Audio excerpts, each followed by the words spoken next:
James K. Polk, Napoleon of the Stump. This is from They Might Be Giants, actually. There's actually two versions of the song out. This was one that was on a B-side, which actually, honestly, I like better than the one they put on one of their albums. But it's President's Week, and I guess you could say President's Day is tomorrow, so I figured may as well start my show off with the really only presidential song that I really know about. I mean, I suppose I could have maybe played something from the band Presidents of the United States, but I figured that'd be more interesting. And hey, you learn a little something about James K. Polk. Now, the funny thing, I have a funny story. I have a funny story about everything. Funny story about that song is that song's been around forever. I heard it when I was in high school. And in college, I took a course.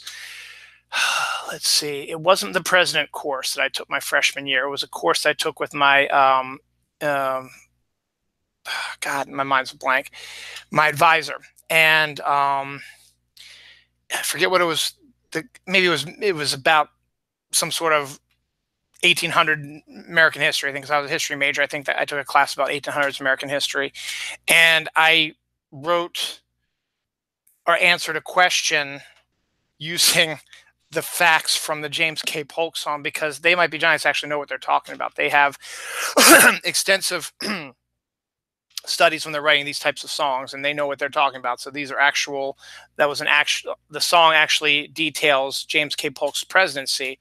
And so I wrote an answer using the lyrics from James K. Polk in there, and added my own little added stuff to it also. And my advisor sort of had a argument with me about it, so that was just kind of funny. So that was James K. Polk by They Might Be Giants.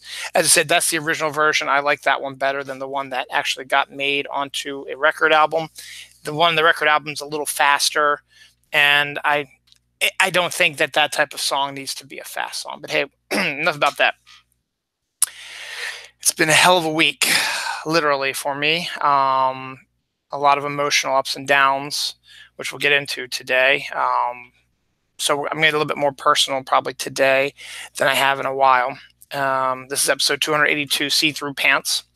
Yes, that will play into things. But yeah, don't worry. As I said, there's going to be other stuff as well, i.e. see-through pants. Next level, sex and cars. We're going to talk about too. Animal stuff, sad stories, fun stories, high dolphins, which my wife actually gave me stuff about. Opportunity. Hellboy beer. What else we got here? Remodeling scare. Frozen 2. Snow sledding with pool floats, and dog museums, and a whole lot more. So we got a lot of stuff to cover this week, so we're going to go. Today, I will be trying something new called Zing Tea, half and half premium tea and lemonade made with cane sugar. So let's take a sip of this gargantuan. How much is in this? It's a 23.54 ounces. Wow, that's a lot of shit.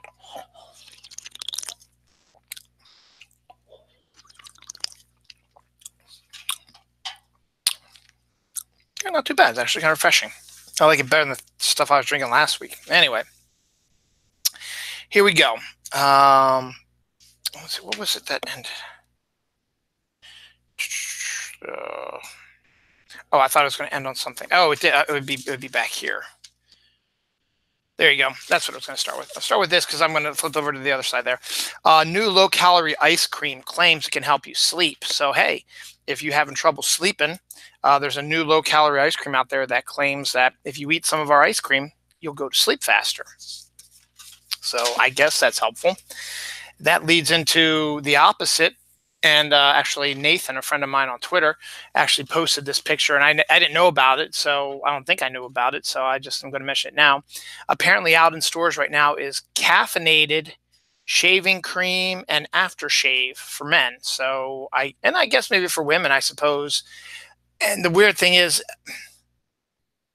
I guess when you use the shaving cream and the aftershave or whatever, I guess maybe the caffeine gets sucked into your your face and or legs or wherever you're using it, and the caffeine just gets injected that way through absorption. Um, don't know if that's going to actually work or not, but hey, worth a shot, right? So if you need help getting up and coffee doesn't do it for you, try some caffeinated shaving cream, available at who knows where, actually. um, there was a story that this is more like clickbait that got me excited, and I read the article. It's like, son of a bitch. The article was like, the Star Trek replicator has been replicated on Earth, and I was like, oh, cool. For those who don't know, on Star Trek, they have something called a replicator, which basically is built into the starship, and everyone's room and stuff like personal room and office, stuff like that. So you can go over and you can say, computer, Earl Grey tea hot, which is like what Patrick Stewart's Jean-Luc Picard always used to say. And then all of a sudden, a mug filled with Earl Grey tea hot would appear. He'd pull it out and he'd be drinking it, just like, hey, it's Earl Grey tea, it's hot, it's ready to go. So I saw that. I was like, oh, really? That's going to be really cool. So I started reading the article. It's like, well, it's more of an advanced 3D printer. Instead of just like getting it goes beyond the 3D to give you a little bit more stuff. But I'm always wondering about 3D printing. I don't know that much about it. I mean, it says you can create a gun using 3D printing, but how is that possible? Because I don't think you can replicate moving parts or gunpowder or bullets or anything like that in a 3D printer, because what are you printing it from, unless you have the metal I'm not exactly sure how a 3D printer works, but apparently there's a new replicator, which is a advanced 3D printer that's starting to come out there, but don't call it a Star Trek replicator, because until it can actually physically make food you can eat and drink or anything you need available at your fingertips, just don't call it replicator.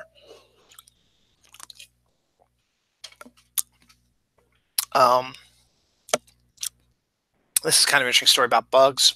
Honeybees let out a whoop when they bump into each other. So if you start hearing whoop whoops all the time, it's a bunch of honeybees bumping into each other. And I thought that was kind of a really interesting, funny story. But yeah, they go whoop when you hit them. So if you hear some whoop whoops, you know that there are some honeybees around banging into each other. A puma rescued by a couple can't be released into the wild, so it becomes a house cat. So it can't be released to the wild, so this puma is now living in their house as a house cat. He runs around the house, he eats cat food, and I'm sure he eats probably what pumas should eat, but and then there's a picture of him in the bathtub and probably runs around in the backyard, and he's a big puma. But they can't release him into the wild, so why not keep him safe? Don't give him to a zoo if you want to keep him. Go ahead and keep him, I guess, as long as he doesn't attack you and kill you.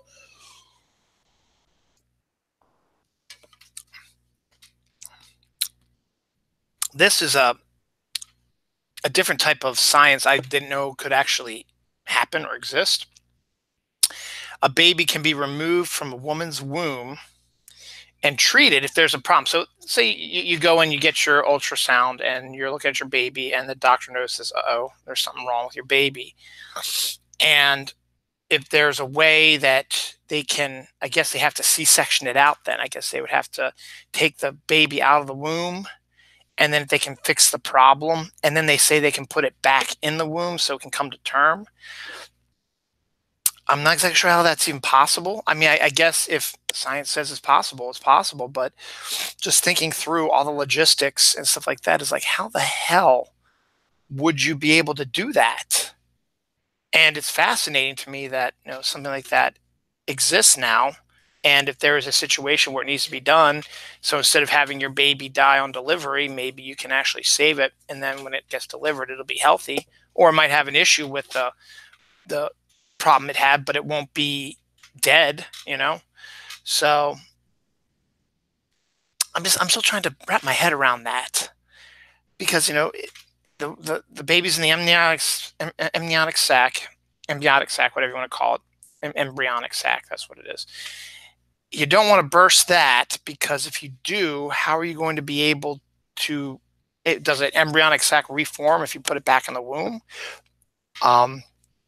Is there a faux embryonic sac you can create and then put the baby back in? Do you have to keep the baby attached with the thing where your butt it goes where your belly button is? I forget what it's called, but that all the stuff that the mother eats and drinks and gets transported to the baby that way. Does that have to be? Do you have to operate with the mother right there and the baby still in the sac? I don't know, and that it's just making me think a little bit, and now it's going to make you think a little bit about it. According to science, something is not quite right in the universe. Ultra precise instruments discovers. They didn't really go into much detail about what isn't right about the universe. And I guess the way things are now, I mean, my life right now is, crazy right now, is even more making me more depressed and anxious than I'm used to. And, the stuff that's going on in our world right now, is it a more emotional type of problem, or is there a problem like the universe is not acting like it's supposed to? To be continued. Wreckage of a World War II aircraft carrier, the USS Hunt, I guess, was found. Honestly, didn't know that there was a aircraft carrier that was called the USS Hunt that was sunk. See, a lot of people don't realize that even though I'm a history major, you don't get every last minute of history. You get general overviews of history when you're taking your history courses. Now you get a little bit more in depth because you're able to break down in some of the classes, break down certain eras instead of, like in your elementary school, middle school history classes, you cover basically everything from like American Revolution through Civil War. And in most cases, senior year of high school, you might luck out, and maybe there's an extra class that goes from Civil War to World War II, or sometimes you can actually push it through to World War II during the school year. But I don't remember that ever happening. And then history after that. So when you go to college, you decide you want to major in history, you start breaking down history more and more. So you get the 1700s, 1800s, 1900s, 2000s, stuff like that, and you get to learn more about the history of that era as well. So. But I didn't know. So even though I'm a history major, I don't know every last minutia, every little minutia about history. So I didn't know there was a USS Hunt that was sunk. But regardless, they discovered it, and shipwrecks are always interesting to see, or ship sinkings, or whatever you want to call it. Next up, we have a lottery winner. Last week, I talked about the lottery winner who won like $1 on one of the scratch-offs, and he wanted a big faux check, and they gave it to him. Well, the lottery is allowing something else to happen. This lottery winner won $1 million, and he goes to the press release or whatever to hold up his big $1 million check wearing a Scream mask. The mask from the movie Scream that looks like the Scream art picture. I can't remember who drew it, but it's got the black hood and the white skulls, stuff like that. He showed up wearing that, I guess, so no one would know what his identity was, which is a kind of interesting idea. So, maybe if I ever won the lottery, which I really, really want to do because of my emotional turbulence right now, maybe I'd go in as wearing a mask like that too. It's a good idea. They allow it, so why not? One of the things that angers me most, and we've been, I think everybody has gotten an issue with this before, maybe not though, but we did a few Christmases ago, but it's only the one time and it's never happened since. So we're not really worried about too much. There's package thieves. Now, months ago, I did a story about a guy who, a NASA scientist who created a special box that had glitter and fart bomb smells and cameras in it and GPS, and built it all into a simple box that people put on someone's porch who had been claiming that people were stealing their Amazon boxes. And so they wanted to see what would happen. So they put it out there. And of course, sure enough, someone comes up, steals the Amazon box, and they have cameras running. And so as soon as they open the box, the glitter shoots out, the fart smells start coming out, and they start filming the sequence. So they're able to see what it is. So most times people will the people who take these packages will drop them off somewhere, like wherever they opened them up, either in like a parking lot or a parking garage or somewhere, and they would just dump the present there and then drive away. So that the guys had the GPS going on, he would drive back, grab the box, and take it back and upload the film to see who stole it and maybe catch them, but also to see the reactions to the glitter and the fart smells. So that's always fun. But there are package thieves out there. As I said, I haven't really had a situation with it. Knock on wood. Here's wood. Knock on wood. Except the one time, all they stole was some mini Pokemon stuffed animals and chargers for the DSs that we got the kids a couple of years ago. So we ended up just buying the new chargers, and I tried to get my money back for the Pokemon stuffed animals, but Amazon just sort of, it's like, it's not even worth it. It wasn't really that much, so deal with it. But this is the most disgusting type of package thief. Package thief stole a 14-year-old boy's 40,000 chemo medication from their porch. So again, if it's something that they don't want or need, they'll just dump it. And if you don't have the GPS going like this guy did, you're not going to know where this package was dumped. Sometimes they might throw it in the trash can. They might throw it in a river. They might just dump it somewhere. So they were unable to retrieve this package, which is kind of a shame. And hopefully they were able to work out a deal and they got a new one without having to pay another $40,000. But it's a sad state of affairs when there are people out there who drive around to steal your Amazon stuff, not knowing what's in there. You don't know what's in there.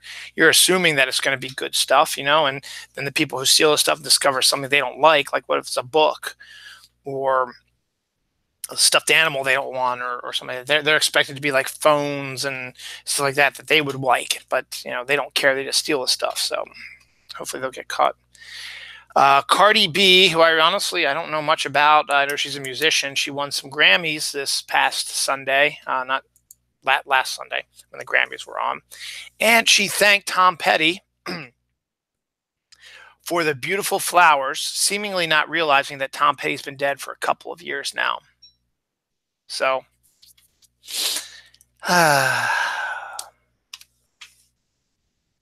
don't know what else to say about that. Here's the story I was telling about. The next level, car sex. Now, when you hear car sex, the first thing you think about is maybe a memory you might have had. I personally never had sex in a car, but maybe you had sex in a car, or there have been other things you can do in a car that are sexual and stuff like that. This guy said, "Hold my beer, I'm going to go next level." He actually decided he was going to have sex with the car. Now, I think I might have mentioned a story similar to this a couple weeks ago, but here it is again. There's a second person who is having sex with cars, again, trying to stick their willy into the pipe in the back, the tailpipe. And the guy was doing this, and the police saw this, like, man, that's sick. And they tase him and arrest him for lewd behavior, I guess. But why would you have sex with a car? It's cold, metallic, and there's nothing really sexy about a car. Now, I know there's some people who think cars are sexy, but honestly, having sex with a car is just not right. Actually, I think I'm going to see if I can find that story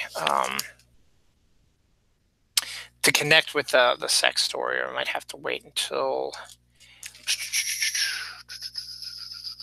No, they are right there. So I'll be able to connect another sex story here. I've been talking about the sex robots for a while, but this time there's a bad side to a sex robot. Sex robots, apparently, could be transformed into killing machines by hackers, security people say. So I guess the computer program inside your sex robot, be it male or female, is easily hackable, I guess, by a hacker. And they can maybe change the attitude from sexual activity to homicidal activity and end up trying to kill you. So Go with caution when you buy your sex robot, and check to see if it's going to be easily hackable and not by you. Oh. I know Valentine's Day was last Thursday, but there's still going to be some Valentine's Day stories that are going to filter through here because my show usually covers the previous week, and Valentine's Day fell on the previous week. So this is something for those who might not have a boyfriend, those women who might not have a boyfriend, or your boyfriend is a long distance relationship, or they're always on business trips or whatever.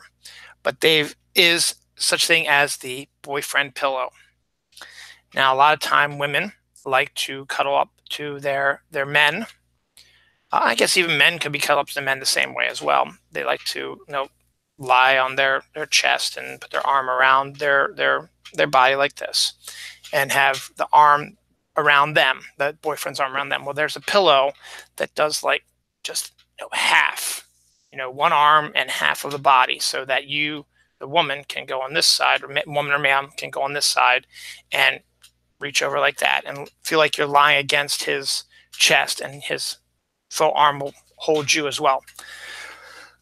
So if you need a boyfriend, have a boyfriend who's always away, or a long distance boyfriend, or whatever, it's not a sex robot, it's just a pillow you can use to go to sleep. So don't try to have sex with it, because it has nothing except just half a chest and the arm.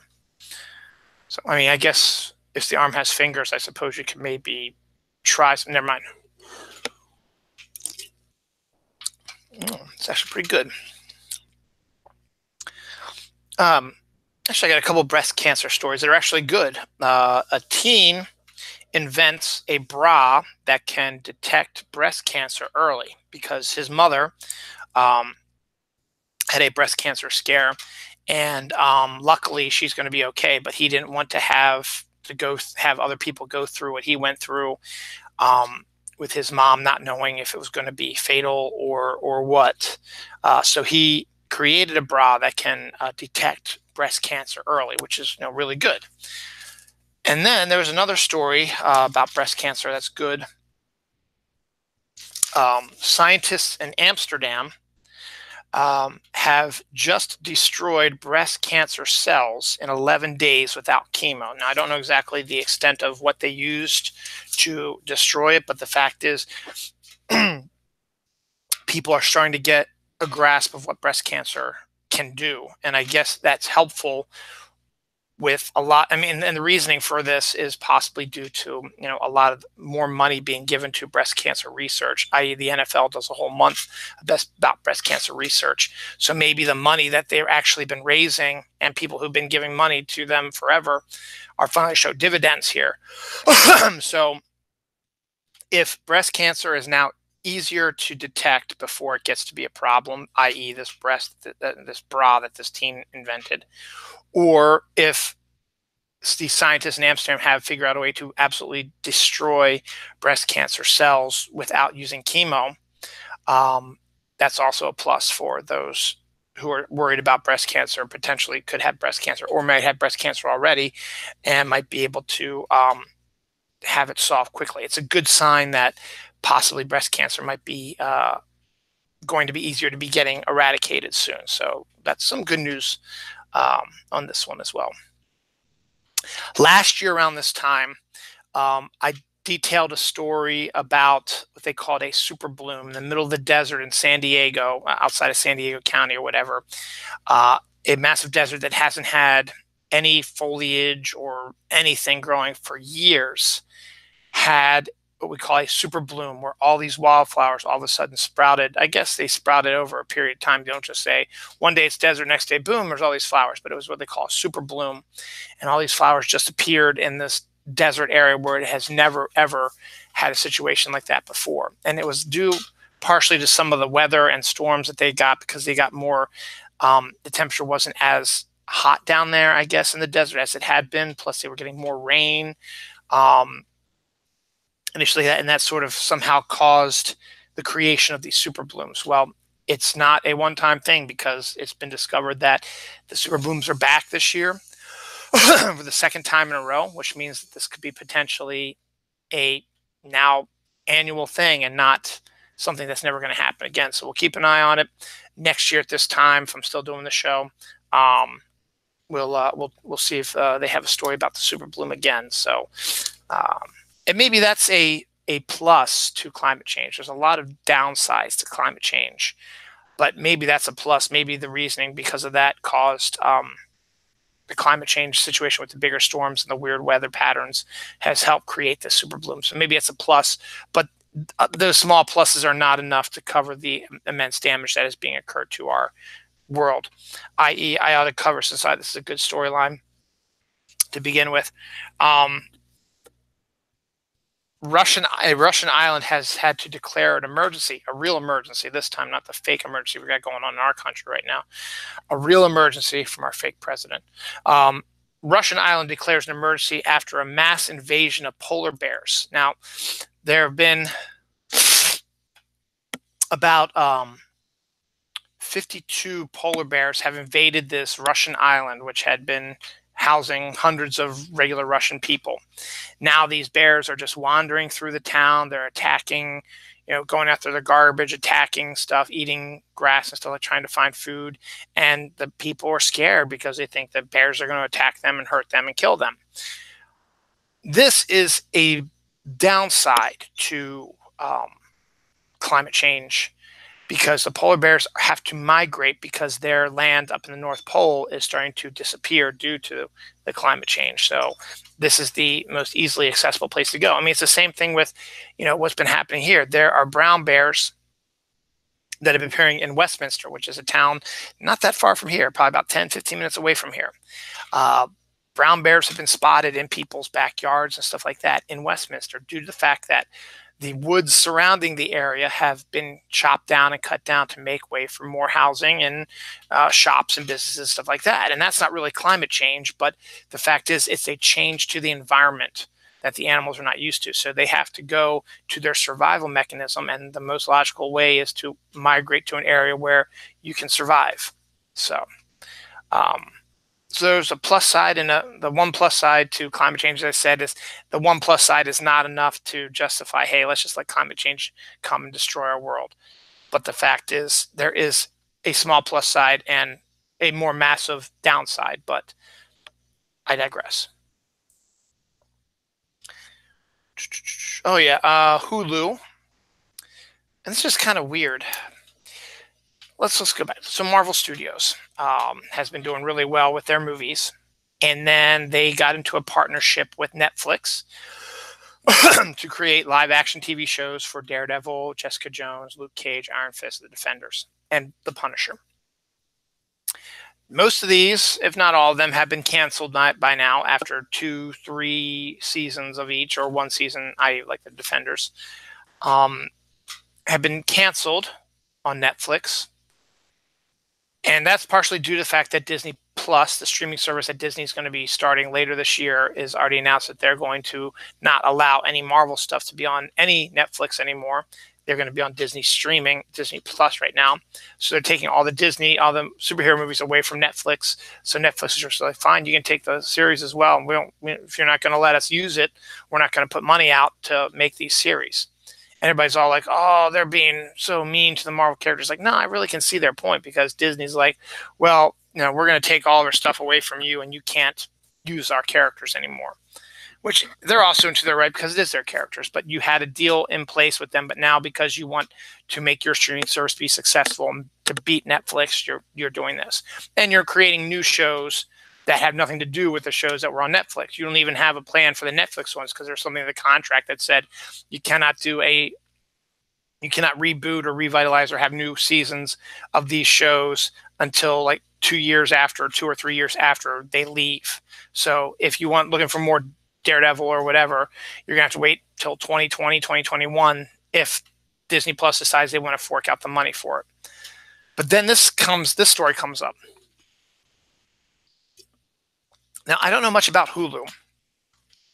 I think it's a similar streaming service, but it's more television-based, I guess, television-oriented, not really movie-based, I guess. I guess there are some movies aspects to it as well. And Dawn's got a bug in her ear about wanting to change our DirecTV to maybe a Hulu because of the stuff that they offer, and it's cheaper. And we need to save for a car, obviously. But they just announced this week that they will be doing 5 Marvel shows. Now the difference, now this is Hulu. This is not Disney Plus. This is Hulu. So how did Disney Plus not allowing Netflix to do shows for them anymore, or taking all their Marvel stuff, I guess I should say, from them, and now because they didn't want the competition, and now are saying, Hulu, you can do this as well. I don't know the scenario or the situation like that, but the thing is, the one catch is they're animated. So there are 5 adult animated cartoons that have just been announced this week. One is Howard the Duck, written by Kevin Smith. Yes, the Kevin Smith, who I've talked about the last few weeks, so why not mention him again? What is the other one? Hit Monkey, which is a character I've never heard of before. I think it was just created, but it is a Marvel character, apparently. Dazzler and Tigra are going to be teaming up for an animated movie.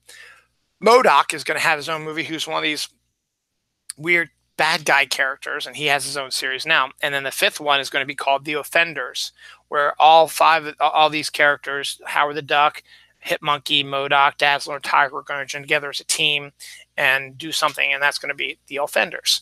So all these animated shows are going to be coming out. They're adult animated shows, so there's going to be a bit more of a, not risque, but I mean a bit more mature theme, I guess, type of aspect to it. I mean, you got Kevin Smith writing Howard the Duck, so you can only imagine what that's about.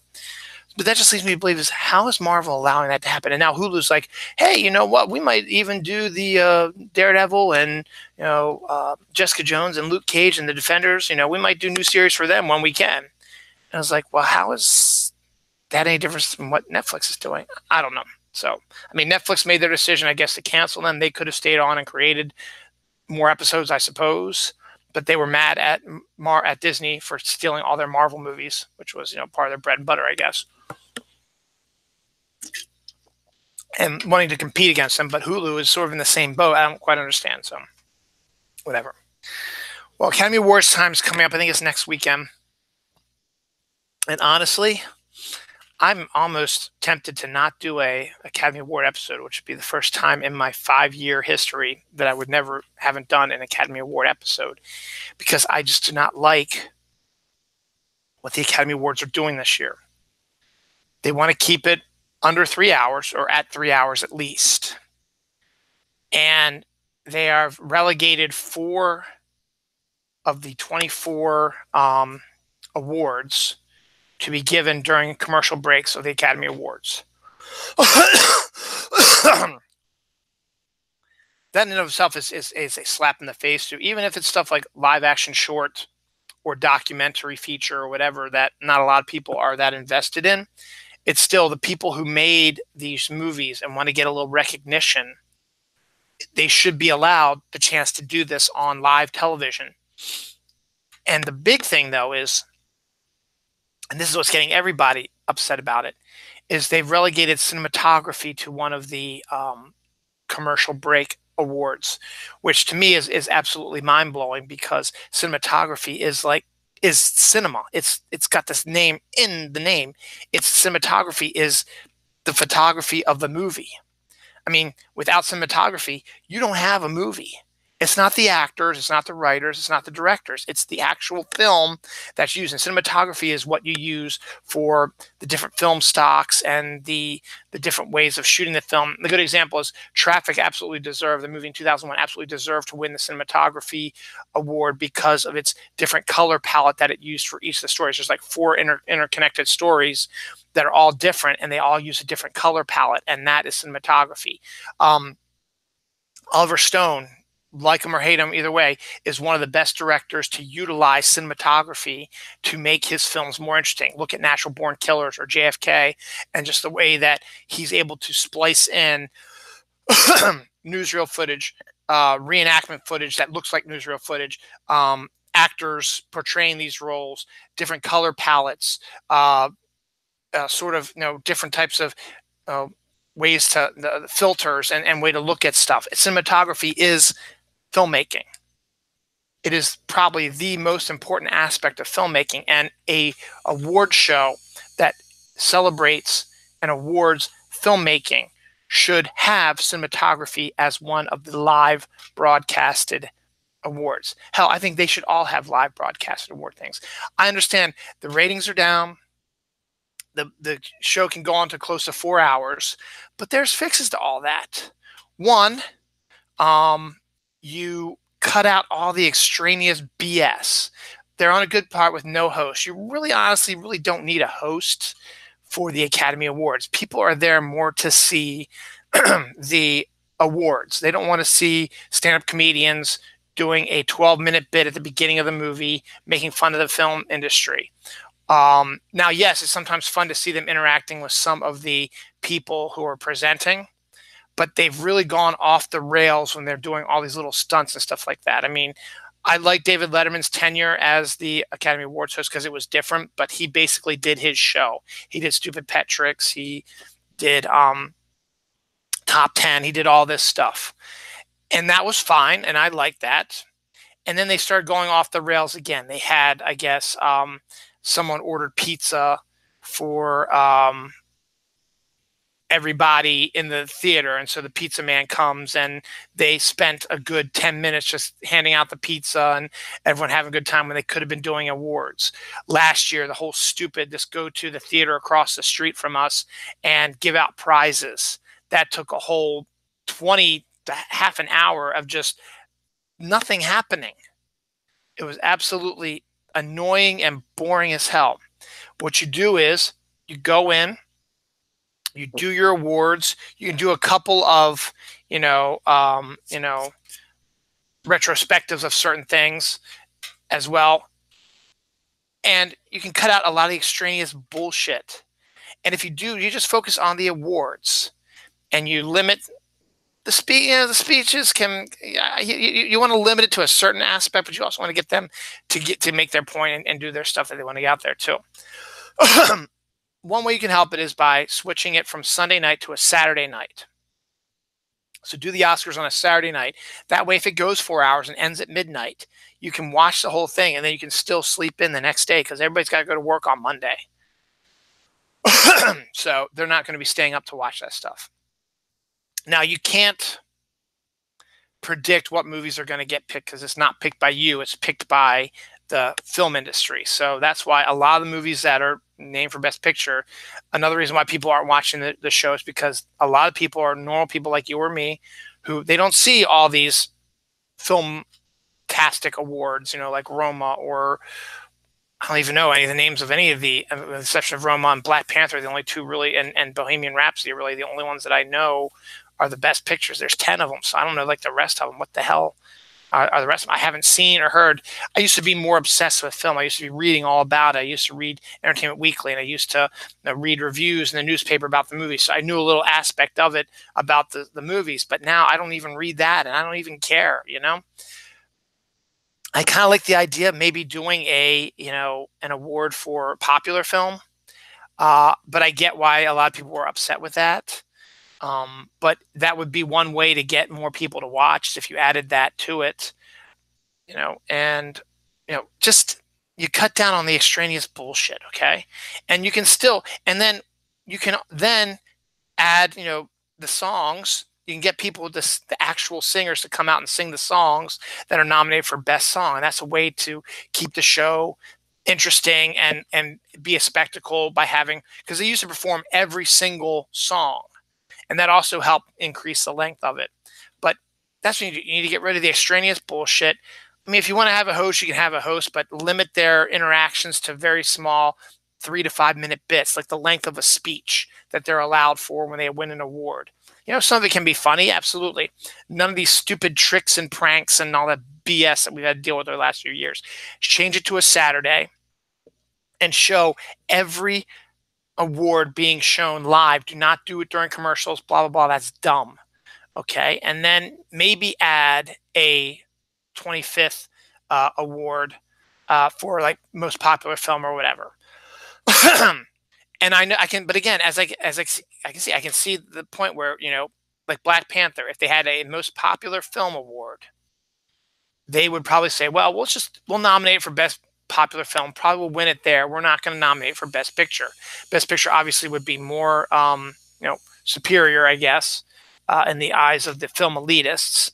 But what they need to do is maybe look at the Golden Globes. Golden Globes split it down the middle. They do drama and they do best film, musical, comedy. So you get a more aspect. Then you can do like 10 movies of each of them if you want to, 5 of each, like the Golden Globes do. And that gives you a chance to praise both type of films, and they can both be treated. I mean, you can even do that with most popular film also. You can make it be treated as a prestigious award. So I'm against them not showing cinematography during showing it live.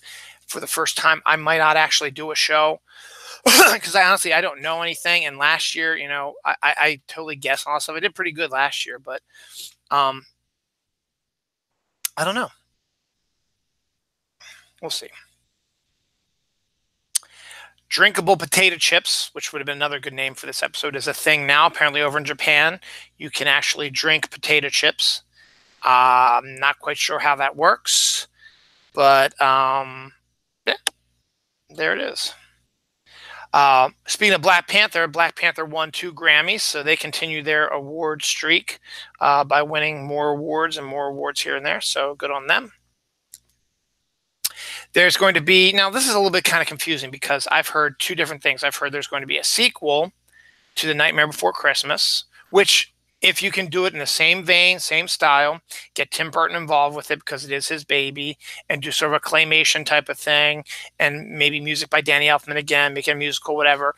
It could be a really good sequel if that's your plan. But then I've also heard they want to do a live action remake of it because that's Disney's thing now. They want to remake all of their animated films into live action, which makes absolutely no sense to me, considering all the Aladdin flack that's been coming out this year so far. When they released the next trailer with the blue Will Smith, people have just been losing their minds over that and saying how terrible it looks and stuff like that. I just don't like the idea of doing live action versions of your animated films that have only been out for 20 plus years, and doing a live action version of it. Then, and to be honest, the Jungle Book, which was a live action version of the Jungle Book, was not really live action. Yes, you had a live Mowgli, but every other animal character in that was computer generated, which is an animation. So basically you just did the movie again, but just with a live actor, and made the animals look realistic.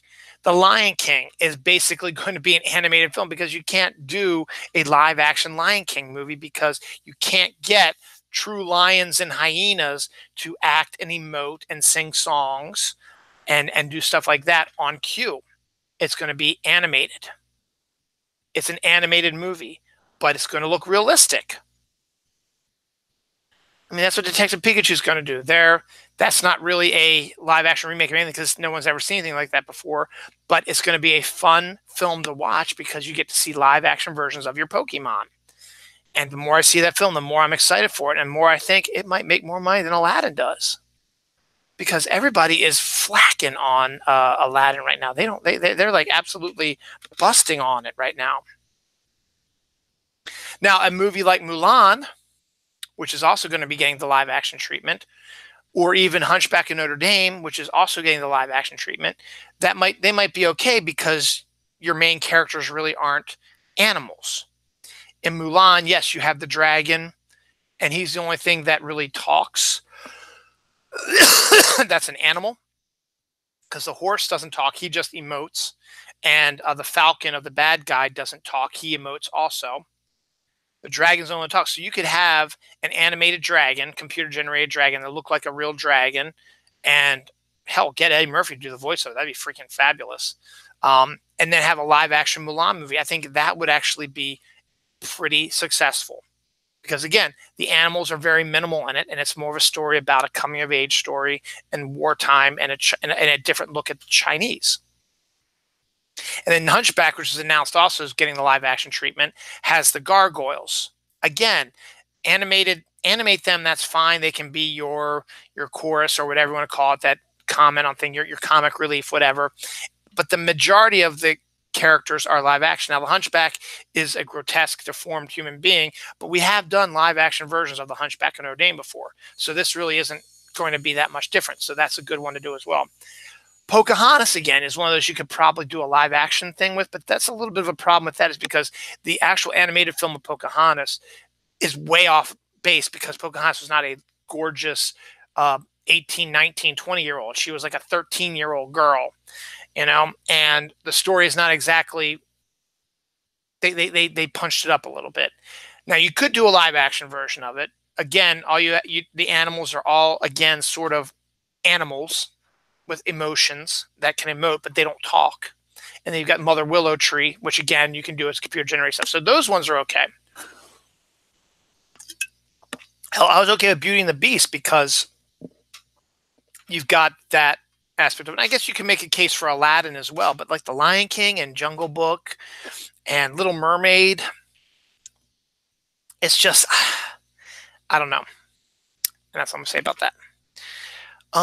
There's a dog museum that's going to open in New York City. I guess it's a museum of dogs, about dogs, and you can bring your dog, and why not? You know, a museum for dogs is a good idea. You know, follow the history of how dogs were domesticated. You know, the how toys were created, how their food is created, the different breeds you have. It's amazing. They should also do a cat museum, I think, because I'm biased because I like cats more than dogs. So. Terminator 6. God, is it 6? 2, 3, 4. Yeah, it's Terminator 6. The Terminator series is a complete mess right now. Is the new Terminator? I guess it's coming out this year. I guess has a subtitle. It's called Dark Fate, and it's going to be more of a sequel to Terminator 2.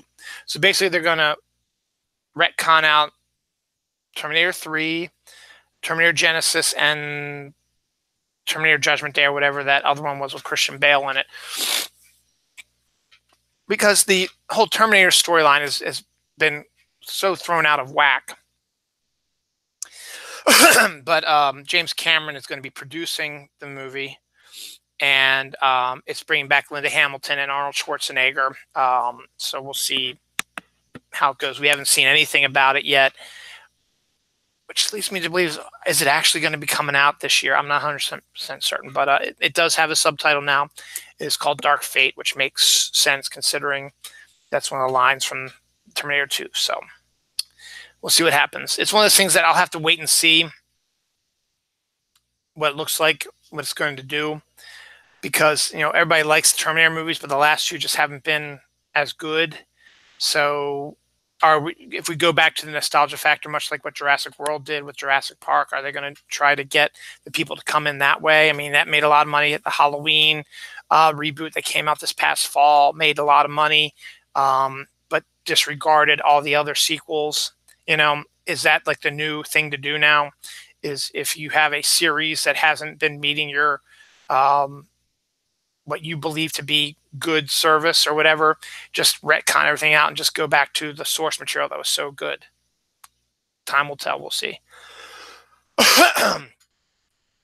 A first, this is something that never is, it's very rare to see this, but actually it shouldn't be, because we get these all the time.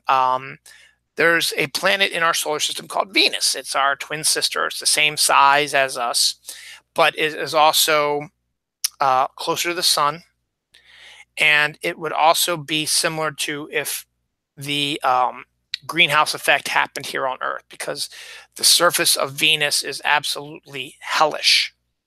It's probably even hotter than the sun, maybe, because the clouds, the planet is covered in clouds, and its closeness to the sun traps the heat in the clouds, and the clouds shoot it down to the ground, causing the heat to expand. And since heat rises, it hits the bottom of those clouds and it stays there. So you're in a heat bubble basically the whole time. It's volcanic. And it's really hard to land landers there.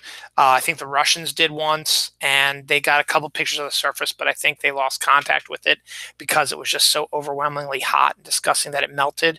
And the surface looks like any other planet here, like Mars and Titan and Earth. They all look the same. And Mercury, they all sort of look the same. So there is a asteroid that is been spotted by a new telescope that is getting close to Venus. Now, that's something that no one's ever really seen before. They've never seen an asteroid come on a close approach to Venus before. And I don't understand why not, because asteroids seem to come close to every other heavenly body in our solar system. Why not Venus? But this is a first. They discovered it. So it's, again, not going to crash into Venus, you know. But it's one of those things where, you know, we get near Earth asteroids all the time. This is a near Venus asteroid. I'll stick on the space aspect of it. Kind of a sad story. I've been covering Opportunity for a while now, mentioning stories about it. Opportunity was released in 2004.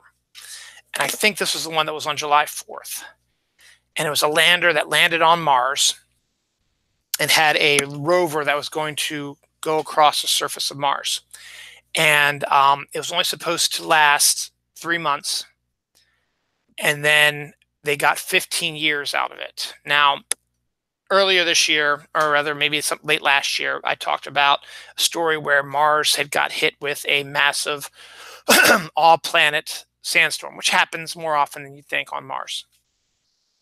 And Opportunity lost contact with Earth, and they believe it was due to this sandstorm. So they waited till the sandstorm cleared and dissipated. They waited and they waited to see if Opportunity could come back online and get itself, you know, back on and start resending stuff to them.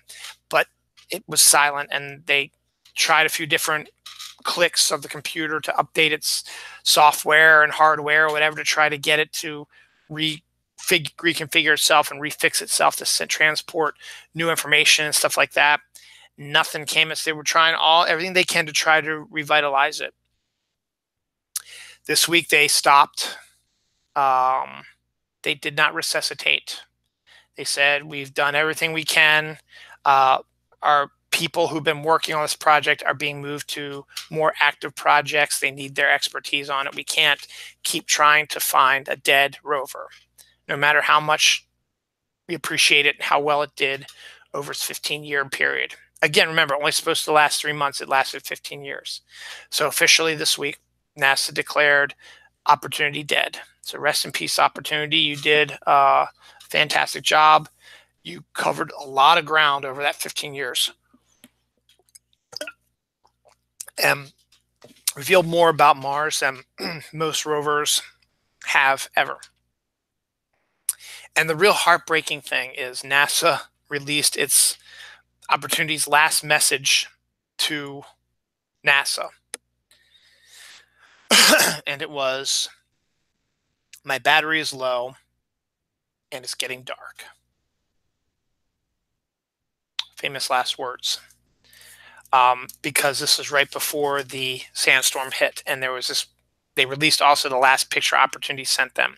It is almost absolutely stunning picture of this dark wave coming towards them, this sandstorm, and just the sky and all this stuff. And it seemed like an appropriate final photo for Opportunity. It was both scary and gorgeous at the same time.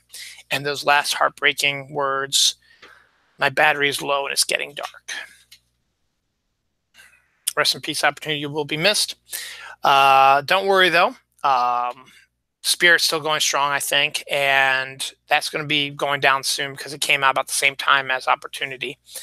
And there's going to be more rovers entering Mars' surface. I think there's one coming this year. I think they're going to be landing one this year, another aspect of Mars, and a new program starting that. And there's going to be new ones being launched all the time. So we're going to get more rovers on Mars.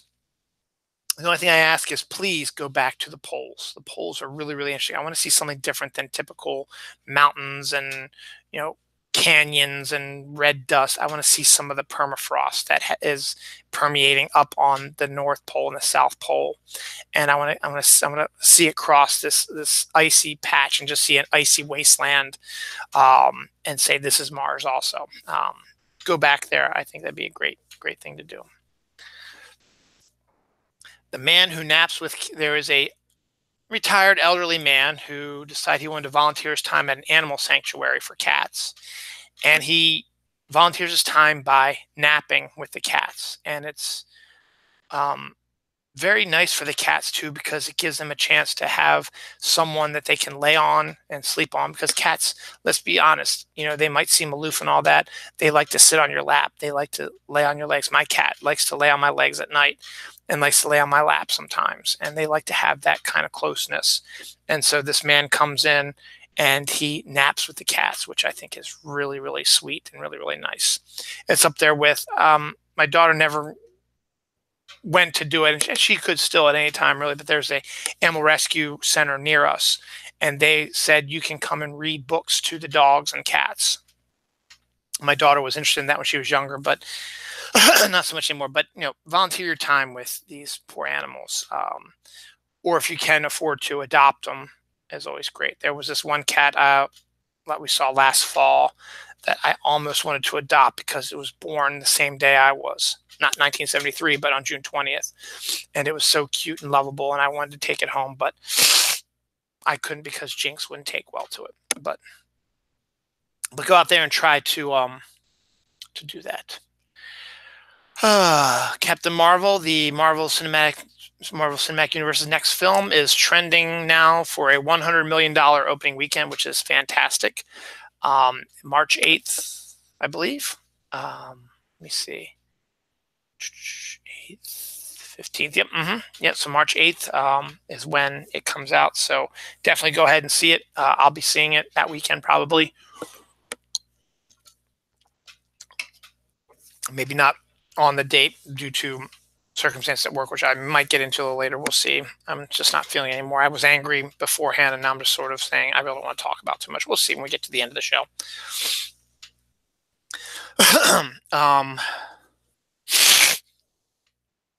Excuse me. Stranger Things, the hit Netflix series, is coming back on July 4th for the third season.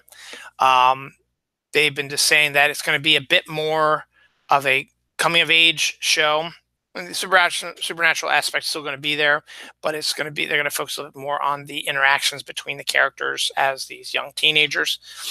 But on top of that, D&D is Dungeons and Dragons is starting to get a little bit of a mini comeback recently, and because it's such a big part of Stranger Things, that they are going to release a Stranger Things Dungeons and Dragons game coming soon, utilizing the same sort of characters that the boys use when they play Dungeons and Dragons in the show. So big for fans of the show. That's something good to look forward to. I mentioned Little Mermaid a while back in my story about Disney.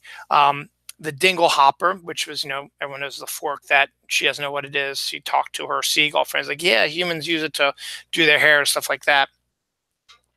Well, the Little Mermaid Dingle Hopper makeup brush is now a makeup brush set now exists. So it's actually a set of makeup brushes that look like Dingle Hoppers. It's got the fork and the little tip thing you can use for your makeup, but I guess you can also use the fork aspect of it for your hair as well. So if you're a Little Mermaid fan and you thought it was funny, the Dingle Hopper thing, and you want to do something like that, there's a set out there for you.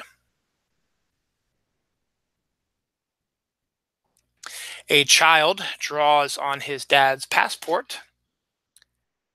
Dad gets detained in South Korea, or gets stuck in South Korea, I should say. Detained has a bad aspect to it, but because his passport was all drawn all over and messed up, the South Koreans were not allowing him to leave the country.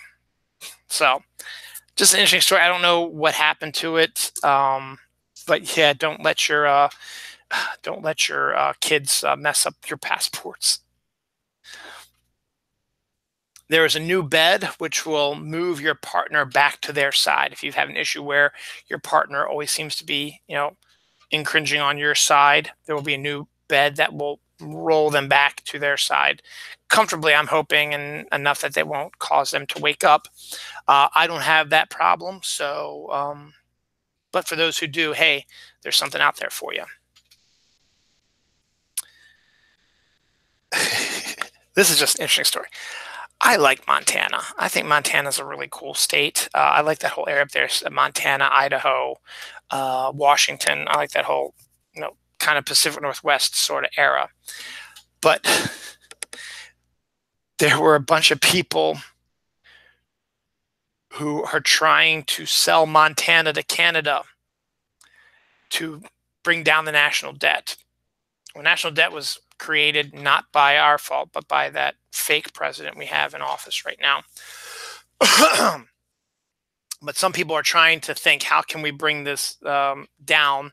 Hey, why don't we sell one of our states to one of the countries, to our north, to Canada? Hey, Canada, why don't you want to take over a little piece of the United States? Why don't you take Montana? Because hell, nobody lives there. Because Montana is one of those states where it has lots of mountains, lots of plateaus, lots of farmland, stuff like that.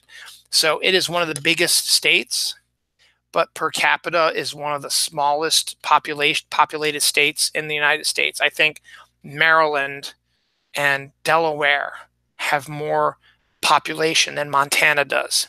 And Montana is really, you could fit like 4 or 5 Marylands and Delawares in Montana. Maybe not 4 or 5, but like 3 Marylands and Delawares in Montana alone. So people are trying to sell Montana to Canada to pay down the debt. It's fun. It's a funny story. It's not going to happen, obviously, but I like Montana. I'll talk about the stupid people in a second. Hey, so Valentine's Day just happened, obviously. But it's one and done. It's over with. It's now February 17th. Tomorrow's President's Day. So Valentine's Day won't be back again until next year. So what's going to happen now? Well, as soon as Valentine's Day hit, most people went to Easter, which isn't till really late, until April 21st, something like that. It's not for a long time. So a lot of people went to Easter right away.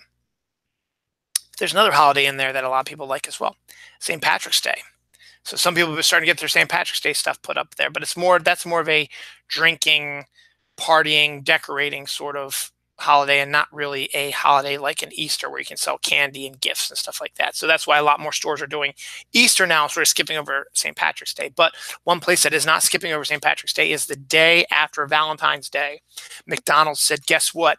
Shamrock Shake's back, baby. Shamrock Shake is back.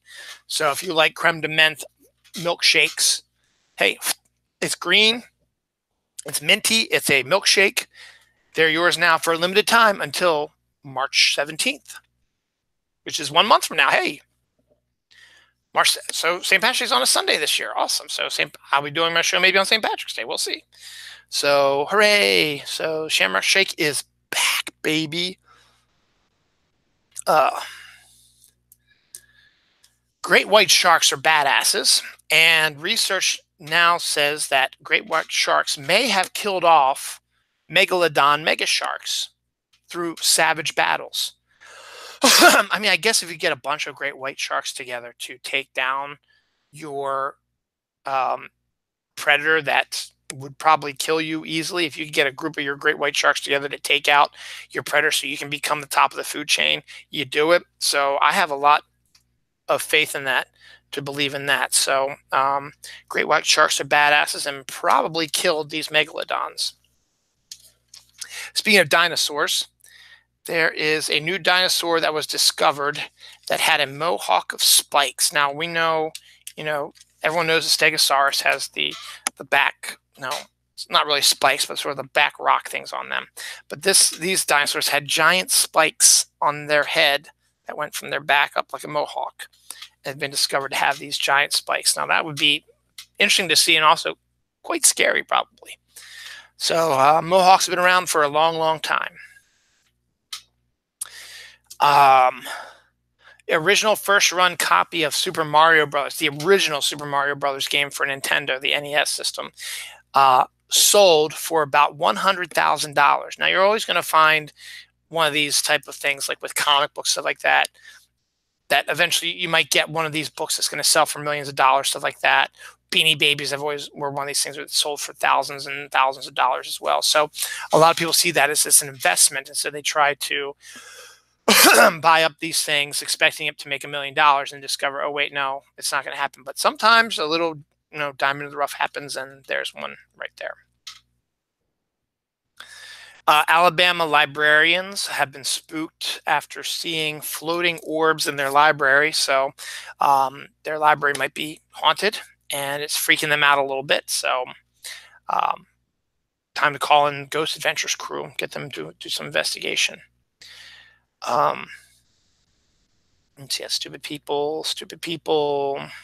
There's an all-you-can-drink Jose Cuervo train out there now. So if you're like a Jose Cuervo, excuse me, Cuervo, not Cuervo, Cuervo, not Cuervo, Jose Cuervo fan, there is a train that you can take that takes you all around, and you can drink as much Jose Cuervo as you want. So hooray for that. This week is Toy Fair up in New York City. And one of the things I like to do is I like to see what the new Funko Pops are that are going to be announced. And they haven't disappointed. I'm only going to give you a brief synopsis of the ones I've seen. The ones that I'm interested in. There are now going to be Jaws Pops, including a Jaws shark. And then the main crew are going to be on there. Those are the new Jaws Pops. I can't wait for those. Men in Black Pops, the original Men in Black, Will Smith and Tommy Lee Jones, some of the aliens involved with that. They're showing, and they also have an Edgar suit as well.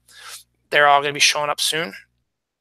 And a set of Ghostbusters Pops now, with all the Ghostbusters in their Ghostbusters gear, Slimer, and some other ghosts as well. I think they have some of them out, but this is like a new batch of them. I think some of them might be focusing on Ghostbusters 2 as well. And for fans of the Office TV show, they're going to be releasing Office Pops as well of all your favorite characters. There's also a Xena and Hercules Pops are coming out as well. So it's fun. I'll see if there's anything else coming up. Toy Fair is like all weekend long, so those are the big ones that I saw. There's also going to be a Muhammad Ali one, his classic little sign of him, like this. So good on that. Kind of a heartwarming story. A police chief in Texas was brought to tears when he swore in a 6-year-old girl as an honorable officer. She has incurable cancer and wanted to be a cop to fight the bad guys in her body. So the police officer, ordained her as an actual police officer. And it's an incurable disease, but maybe she can fight it off and survive for a little bit longer. So let's pray for this little girl, and good on the Texas Police Department for taking that dream that she had and running with it. A Pennsylvania home. This was a big viral video this week. A Pennsylvania home, is typical, nothing exciting about it. You see them all the time. You're looking for a home, you go on the Redfin website and you look at new homes like, this is in a good location. It's got what we need for bedrooms, 3 baths, all kinds of stuff. Hey, let's basement. Hey, let's take a look at some of the pictures of the place, see if we could actually move into it. So you'll go, oh, a nice yard. Ooh, look at the stairs. They're good. They're wood. The bedrooms look nice size. There's a good sunny glare thing here. Sun, yeah, lots of good sun thing, good yard. Let's check out the basement. What the frig is that? There was a house listed on the Redfin website that, when you take pictures of the house to try to sell it. Well, one of the pictures they took us of a sex dungeon in this house. Not the bad type of sex dungeon, the 50 Shades of Grey type of sex dungeon. And that drew a lot of viral videos this week. So interesting. I did the Nightmare Before Christmas sequel, so I can talk about that. Talk about that one also as well. All right, let's see this personal stuff. That'll be coming soon. Dawn actually gave me this storyline. Apparently pufferfish give off some kind of toxic gas or smell or something like that that's supposed to be bad for their predators and stuff like that. But there is one sea creature that doesn't affect in that way. It actually makes dolphins high when they smell it. Similar to, I guess that's how they described it, as dolphins being high. And again, this is not an Onion article. And apparently, according to the article that Dawn showed me, it was on the Smithsonian website of all places, these dolphins, they pass the pufferfish around to their buddies so they also can get high off of this smell, or able to, I guess they're not grabbing it, but I'm sure they're following it and sniffing and stuff like that. And so they're able to maybe nudge it into their buddy and say, hey, man, take a sniff of this. So Again, dolphins, appear to be, turning more human. I mean, they are close to us in human form. But again, it's not an Onion article. An article my wife showed me about from the Smithsonian website about dolphins that get high off pufferfish fumes. Uh, Interesting. Stupid people, local news, stupid people. And I got a whole nother page of stuff here. I guess now's the best time to do stupid people and then personal stuff and then the last page of work. So we're about an hour into the show, a little bit over an hour into the show now. So we'll do stupid people first. An adult man, and they made this perfectly clear in the article, an adult man, not a kid, an adult man set fire to his mother's house after getting into an argument with his adult brother. Again, these are adults, they're not younger kids, over a box of Cheez-Its. There was a disagreement about the box of Cheez-Its. The one brother decided to set his mother's house on fire to make a point, I guess. Oh, stupid people. How about stupid burglars? Up in Maine, a man who robbed a bank was running across the street.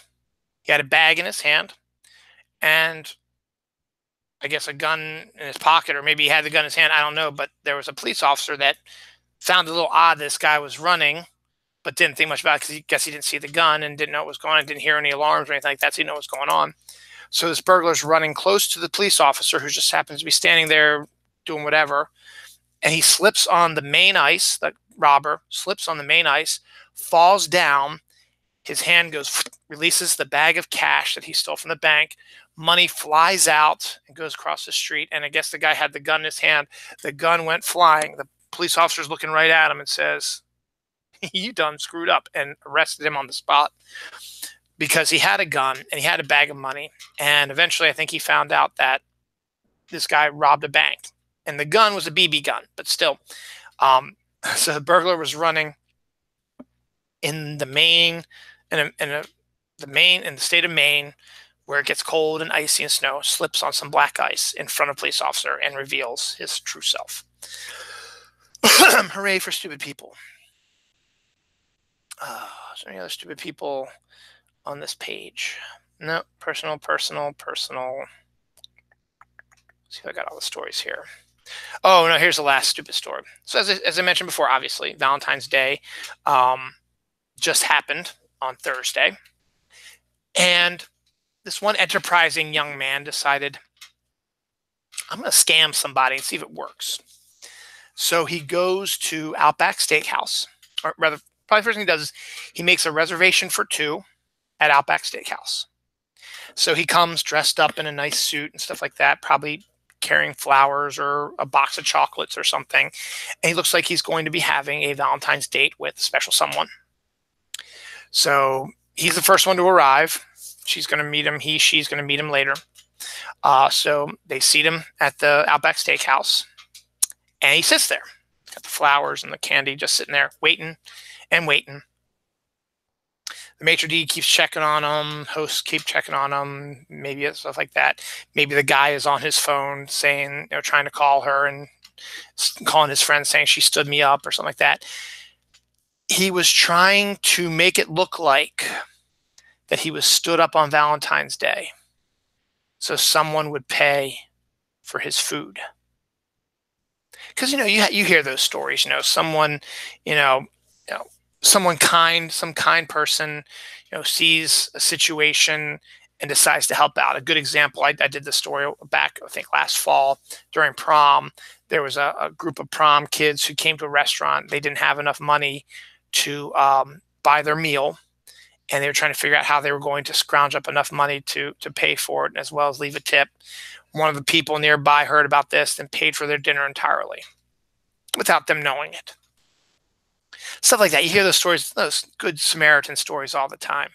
Well, this person was going to try to take advantage of that. He wanted to make it look like that he was stood up, had a terrible Valentine's Day, and someone would feel sorry for him and pay for the meal. I guess he already ordered the food and was eating it or whatever. Maybe it was a special Valentine's meal that he made the reservation they say you're only going to get this, and they pre-make it and they had it delivered, and maybe he had to have tried to convince somebody to help pay for his meal because he was heartbroken. I don't think it worked, but got to admire the stones of the guy, or not, because it was kind of a dick thing to do. Let's talk a little bit of local stuff. Joe Flacco, quarterback for the Baltimore Ravens for the last 11 years, I guess. One of my favorite players and a really good quarterback for the Ravens, despite what a lot of Maryland sports pundits claim. Has been traded to Denver, the Denver Broncos. Now, he wasn't going to be coming back this year to play the Ravens, so he had played his last game with them way back in the middle of the season, and then he sat for the rest of the season. But he eventually got traded to the Denver Broncos, who have been having issues at quarterback for a long time now, and hopefully he'll be able to step in and help them out there. So good on you, Joe. You will be missed. You are a lot better quarterback than Maryland sports pundits and fans give you credit for. To hell with them. They're a bunch of morons anyway, particularly Ken Wyman and Jason Lockenfor. They can all go to heck. Also, Joe Angel, the voice of the Orioles for the longest time. Sorry, I thought I heard something. Joe Angel, the voice of the Orioles for the longest time, is retiring.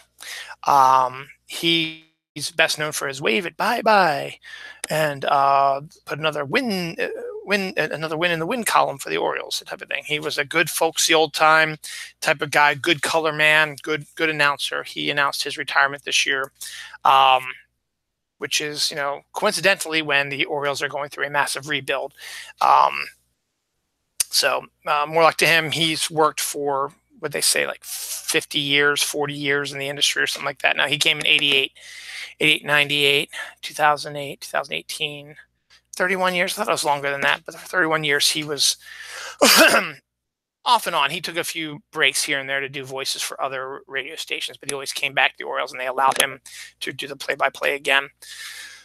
But he'd been doing it for the last few years. So hooray for that, and you'll be missed too, Joe Angel. But hey, retirement, enjoy it. Retirement is great. I wish I could retire.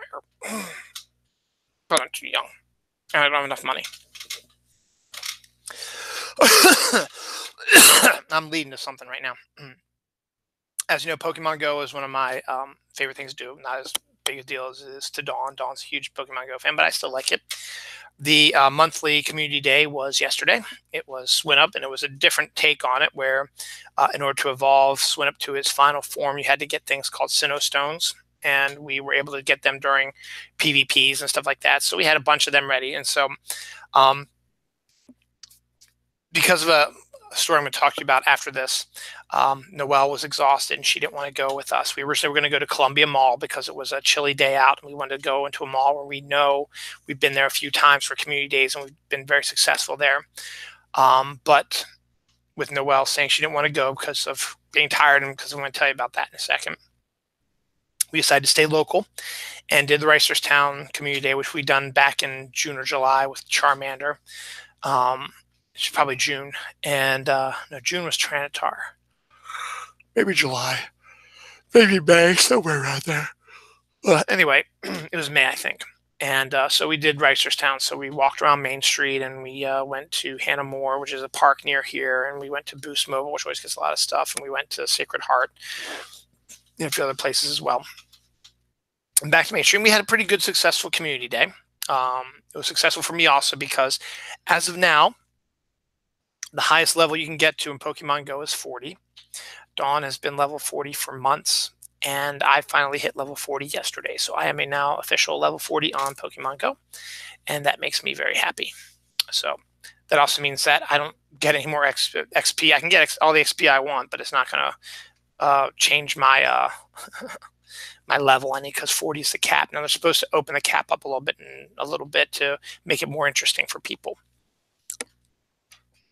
Now, the reason why Noelle was so tired was she's been playing basketball, and this season's been really kind of a wash this year because of all the weather we've been having, and the days that schools have been closed, or when the snow has hit, has been on the days where there's a basketball thing. usually the way her schedule's supposed to work is Mondays. She has a basketball game at the middle school right around the corner from us, which is where she goes to middle school. Wednesday they have no, that's not there. It's at Hannah More. I'm sorry, it's the Hannah More Stadium down the road. I'm sorry, that's the Monday games at Hannah More down the road.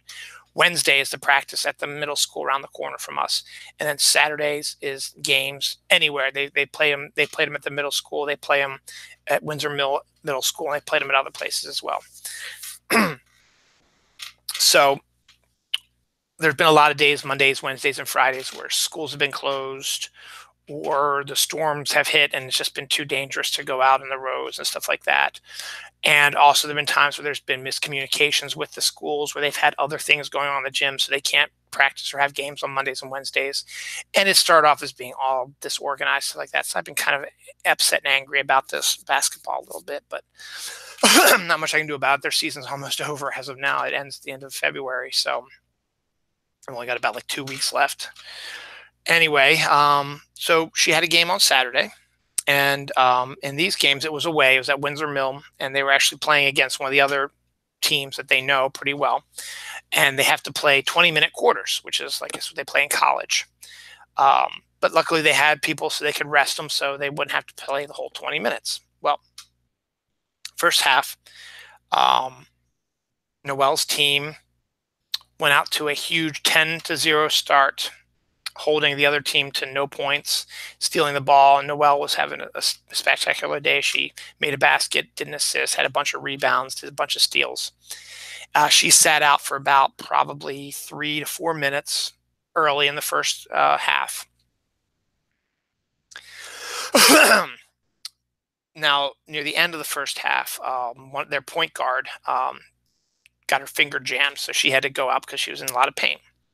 So Noelle, after she came in after her rest, she played the rest of the first half. And then they had halftime, and they played the second half. Now, second half, the opposing team came out like a rocket and scored 10 unanswered points to tie it up. And the Noelle's team started playing really sloppy and looking pretty rough and stuff like that. And they got some good stuff off, but then they sort of righted themselves off, and then it was just a shootout. Her team would get like 2 points, and the other team would get 2 points. The other team would get 2 points, and they would get 2 points to tie it up. So it was going back and forth. So it was a crazy game down to the end. Turned out that the team that was down 10-0, not Noelle's team, the team against them, the white team, came back to win the game 18-16. But here's the story. So the girl who jammed her finger, who had been sitting out for most of the first half, came back in early in the second half so they could, rest some other people. She almost immediately got her finger re-jammed again, so she had to stay out for the rest of the game because she was in just too much pain. So Noelle ended up playing over 30 minutes back and forth on the basketball court, which is very exhausting. So she didn't want to spend 3 hours walking around catching Pokemon. So we let her stay home, and Dawn didn't want her to be too far away from her. So we decided not to go to Columbia Mall. That's why we decided to stay around Reisterstown. But it was a really interesting basketball game. Back and forth, as I said, in the second half. After that quick 10-0 start, that if her team would have held on, they could have really dominated that game, but they fell apart. It happens.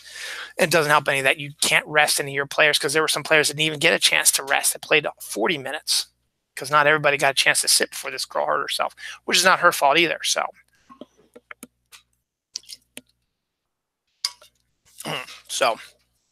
that was that story. This was a scary story. It was 1 week ago, last Sunday. We started getting snow late on Sunday. So Sunday night, about 10 o'clock, Dawn said she wanted to go for a walk out in the snow by herself. She had to do some Pokemon Go stuff to make it to the next level to get some extra bonuses and stuff like that. So she's just going to take a quick walk around our neighborhood, in the snow. It was quiet, and if you've ever gone out in the snow, it's actually really quite nice at night, to go out and just experience the snow as it's falling, pink skies, the silence, and just the pure joy of it. And I've done it a bunch of times too. So she was just going to walk around our neighborhood, and our neighborhood is safe enough that you can walk around at 10 o'clock at night and not be worried about getting accosted by anyone, because we've lived here 15 years and have never had an issue with that. I had gone out the previous night on Saturday night, late at night, like at 10 o'clock, to do some walking around as well. So she was going to go by herself. So I was sitting at home, and I started dozing off on the couch. Now I knew that we were probably going to be closed because of snow, because the snow was coming down pretty good. And I was already anticipating calling out that day, because when the kids are off school, someone needs to stay with them, and Dawn usually has to go into work because she's the only one who can do her job. I get awoken by a phone call at about 10:20, but I don't answer because it's after 10 o'clock, and I think, okay, anyone else who would call us would call me on my cell phone, forgetting that Dawn had my cell phone. So I didn't think much about that, because she was doing some extra stuff for me as well with Pokemon Go. So I let that go to the machine, and on the machine was Dawn's croaky voice saying, "Dylan, I need you. I've just been hit by a car." And she told me where she was. And so this is, as it says, about 10:20 at night. Kids are already in bed. It's snowing heavy, but I didn't care. And I was in my night clothes. So I went on, I put on my boots. I got my big coat on, my gloves, ran out into the snow. The roads were starting to get a little covered a little bit, got in the van, had a little bit of trouble slipping and sliding, but I got it out there, drove to where it was. Luckily, it was only about 5 minutes away from us, and right near the middle school. There's a crosswalk that goes across this road called, I forget what it's called. It doesn't matter anyway, but it's right there by the middle school. And you're crossing Cocky's Mill. That's what Cocky's Mill Road. She was crossing in the crosswalk with the walk sign saying she can walk. You have the don't walk and you have the walk. The walk sign was on. She was in the crosswalk, which is the rule in Maryland, is if there's somebody in the crosswalk, you stop, let them cross. But we also have our Main Street here. And there was a woman who was coming down Main Street and was going to take a left turn onto Cocky's Mill. So remember, it's 10 o'clock at night, 10:20 at night, snowing, dark, not expecting anyone to be walking around. Dawn had a dark jacket on, had her hood up, so you couldn't really tell. This woman, Dawn's crossing the crosswalk. This woman turns and plows right into her. Now, luckily, she was only going about 10 miles an hour, but still, that's enough. You get hit by a car, you get hit by a car. Spun Dawn around, and when she got spun around, the back tire of the car ran over her foot, her right foot. So she fell to the ground. Luckily, the woman stopped. They called the police and the EMTs. Luckily, the firehouse was like 2 seconds away from the accident. They were there in an instant, and they were checking on her. The police showed up, taking the woman's statement and Dawn's statement, and I showed up. She was in shock, but she was talking okay. She could wiggle her toes, but she was just in a lot of pain. So we had to wait in the car in the snow. The police finished their investigation. We'd decide if we were going to go to the hospital. Now, one option was we'd have to wake the kids up, and we could take them to my mother's house. Remember, it's snowing really hard and slippery, and the roads haven't been cleared and stuff like that. We could take them to my mother's house in the snow, and then drop Dawn off at the ER, and I'd stay with her at the ER, and the kids would stay with my mom, and then they would probably be able to stay there because school was going to be closed anyway that day. Well, and see if Dawn needed to go to the hospital, or get it in, she was at the ER, or go into the hospital there. Then we thought, okay, maybe we should just go to the one up here. I guess maybe wake the kids up and they have to come with us, but that was horrible because they'd be tired and you'd be waiting for hours in the ER, and it's, again, snowing and stuff like that. So Dawn made the decision, let's just go home and see what happens. She said she could move her toes. She was just in a lot of pain. She was in shock and she was hurt. So we got her into the house, and I helped her get undressed and get dressed, and put her foot up and get ice on it and elevate it. And she was in shock. So she was shaking a lot. So I covered her up with lots of blankets, and spent that whole night waking up and helping her when she needed it, fixing the ice, getting new ice for her, getting her water, whatever she needed, whatever.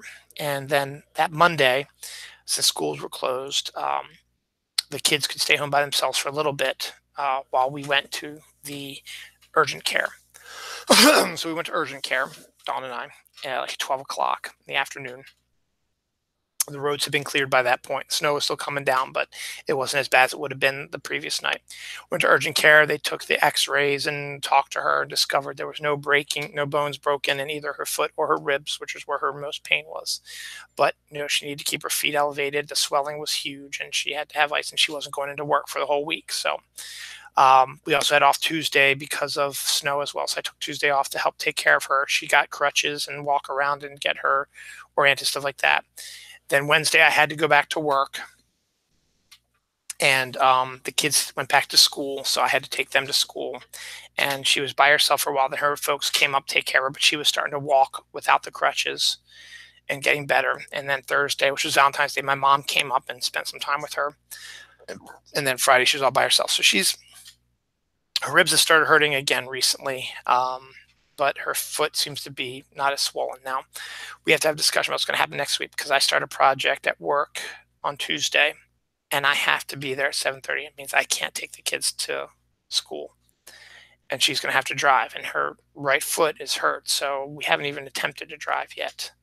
And she needs to go back into work also because she's been out for a week, and that's horrible for her because she's only going to do her job and nobody else can do it, and she's going to be stressed out enough as it is, but she's still kind of in pain also.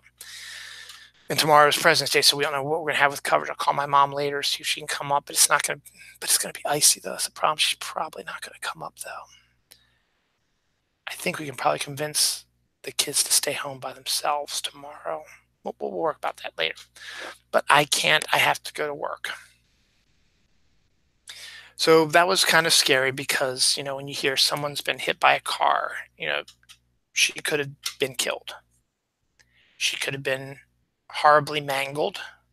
She could have broken a lot more bones, or she could have broken any bones. She could have been a whole lot worse. Luckily, it wasn't. Plus, we also could have been a hit and run. The person could have just kept going and not checked on her. And who knows if she would have been able to maybe call the police or EMTs or whatever.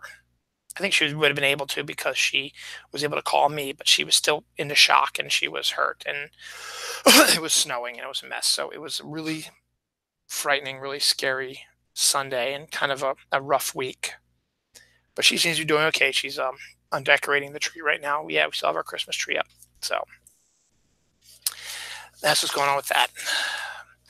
And then there was this whole issue with my boss at work is angry with me for taking these 2 days off for snow days and for taking care of my wife, and he's being a real douchebag about it. And I took vacation time. I'm screwing myself because now I have less vacation. I can take the rest of the year. It's only February, and I've already used 4 days already. I have 15, so I have 11 left. But it's my vacation time. You should not have the right to tell me when I can take my days. And that's what his big bitching thing. He'll pull me aside and he's like, you might be the best worker in the world, but you're no good to me if you're not here. Well, I'm not even going to be there for 2 weeks when I'm doing this big project. So what are you going to do then? It's not like it's a big difference, He's just being an asshole, and I'm sick of it. And I'm sick of a lot of different things at work. And I'll see if I rant about work later. I don't think I'm going to, but I'm just having right now. I've enjoyed my work, but just recently it's been very grating, and I'm got all kinds of feelings about it, and maybe this is where my middle age crisis is starting to come in. That I teased earlier, a midlife crisis. Maybe I'm starting to feel that now. I really, really want to open my coffee shop. At the same time, I have so much fear about what that's going to do to me. I don't have the financials to do it, and the time it's going to own a company. You're going to have to spend all your time there. Is that something that I could do? And I honestly, I don't know. But I want to do something different because I'm getting tired of this, and I'm getting tired of the attitudes I'm getting from upper management at my job. And I'm still sore about how I lost my job last year, which I talked about in detail last year. So pretty much since last year, it's been really kind of off. But then this thing about, look, I have 15 vacation days. Yes, I've taken more than I wanted to so far. I've taken 4 off already. But I wasn't going to leave my wife alone with 2 kids when she was still in pain on Monday or Tuesday. And personally, my car, I've been having anxiety about my car also. There's been all kinds of issues I've been having with that. And I'm worried about that driving in the snow and ice like that. And there's even more snow and ice in the forecast on Wednesday. And I'm not looking forward to that either because I really don't want to go to work. But I'm running out of time. and I have this project, so I have to go into work. But so how's that going to work? I don't know. That's why I just want to win the lottery so I don't have to worry about work or money ever again. And I can just stay home and just do whatever I need to do. Oh well. So it's been rough. So moving on. Do a little bit of change up here. It's a little funny stuff. The name of the episode is See-Through Pants, and here we are an hour and a half in. We're going to finally talk about see-through pants. It is a new thing. It is pants that are see-through. It's basically clear pants, but they're pants, and you can see your underwear. So I guess if you want to try to be sexy and want to show off your thong or whatever, but to me it just seems inappropriate. But it's a thing, see-through pants. It makes no sense. It's up there with like the nude wedding gowns I talked about a couple weeks ago, where everything you can see everything except for the good parts. Those are covered with extra fabric, but you can see a little bit of the ass, and those things. And this, the picture they had was a woman in like a thong, so you're seeing the ass anyway. Weird stuff out there. Bizarre people. 21-year-old woman marries zombie doll in a wedding ceremony, which is weird. We've talked about people who dated a cockroach last year or last episode. Now we talk about a woman who married a zombie doll. All right. Speaking of zombies, I think I've talked about this before, but experts are warning that there's a fatal zombie deer disease that could be spread to humans. I haven't seen any zombie deer around here, so I'm not worried about that right now. But we do have deer in our backyard sometimes, but I've never seen any zombie deer. Woman makes a dress out of pubic hair. That's just as bad as your see-through pants. Pubic hair dress. Ew. That's just ew. Jimmy Carter won the Grammy for spoken word album, so good on that. Former president on President's Weekend, why not? This was for Valentine's Day, but I'm going to mention it anyway. Starbucks had their cherry mocha. I don't think they're going to have that anymore. Also for Valentine's Day, there was Reese's and Hershey's have these heart-shaped skillet desserts, which are like cookie desserts, but these were had Hershey's and Reese's in it, so that was available, I guess, at Walmart for Valentine's Day, or Target rather, for Valentine's Day. So it's a little too late for that now, but I figured I'd mention it because it was stuff that happened this week. Traditional samurai Batman armor will be sold in Japan starting this year, so that's kind of interesting. As I mentioned before, and I told a story about the snow and stuff like that. Here's some snow stories. The most snow in North America fell at Mammoth Mountain, which is a ski resort type of place.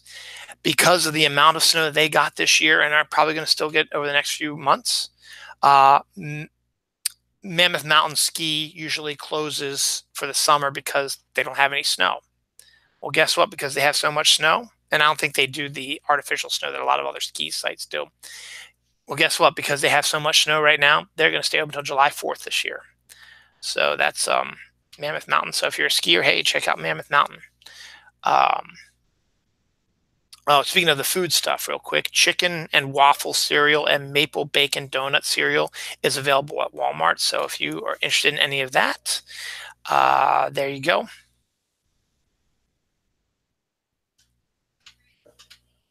What's that? Oh,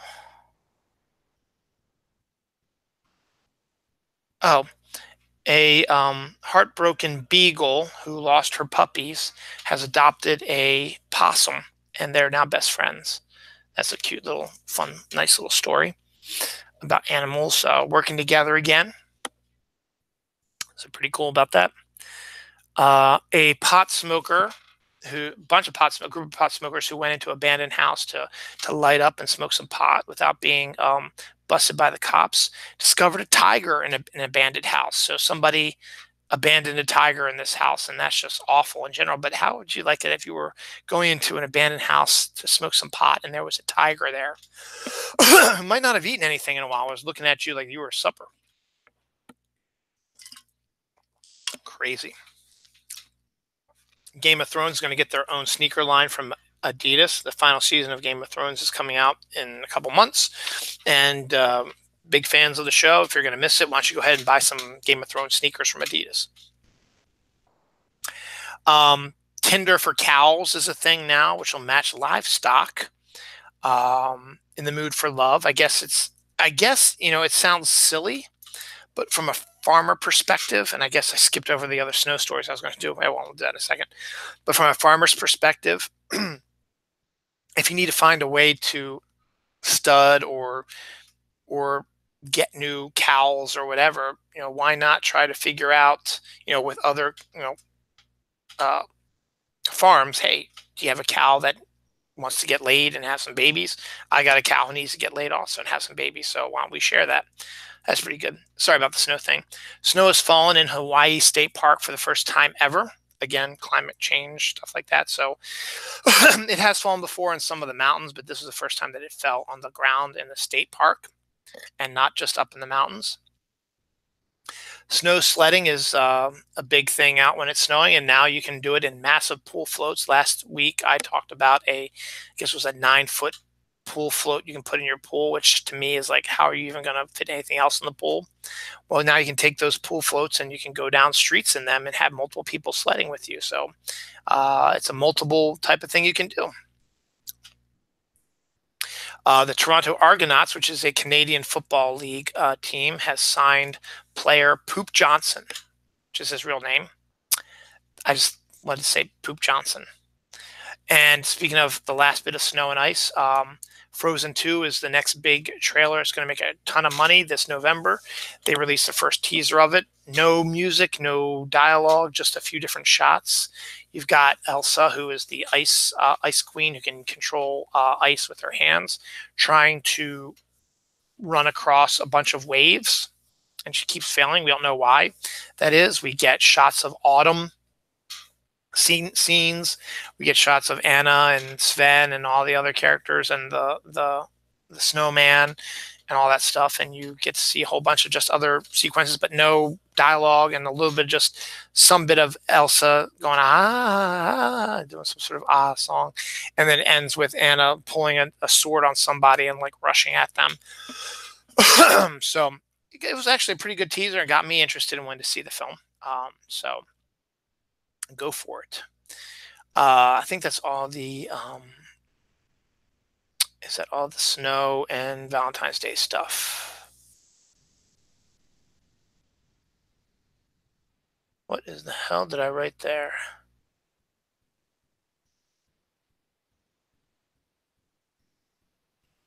I have no idea what that says, so I'll skip that. Pizza heating pads are a thing. If you need a heating pad, you can get a pizza-shaped one and heat it up and put on where you want the heat. So if you like your pizza, there you go. Rage yoga is a thing also. It's yoga with beer, yelling, and cursing. So I guess you get a little bit more physical in that. More animal stuff. A fitness model named Michelle Lewin was attacked and bitten by wild pigs in the Bahamas during a photo shoot. I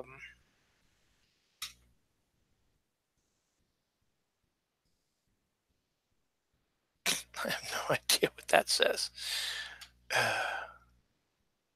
It looks like cinematography and Green Day Command is what it looks like I was saying. So let's skip that.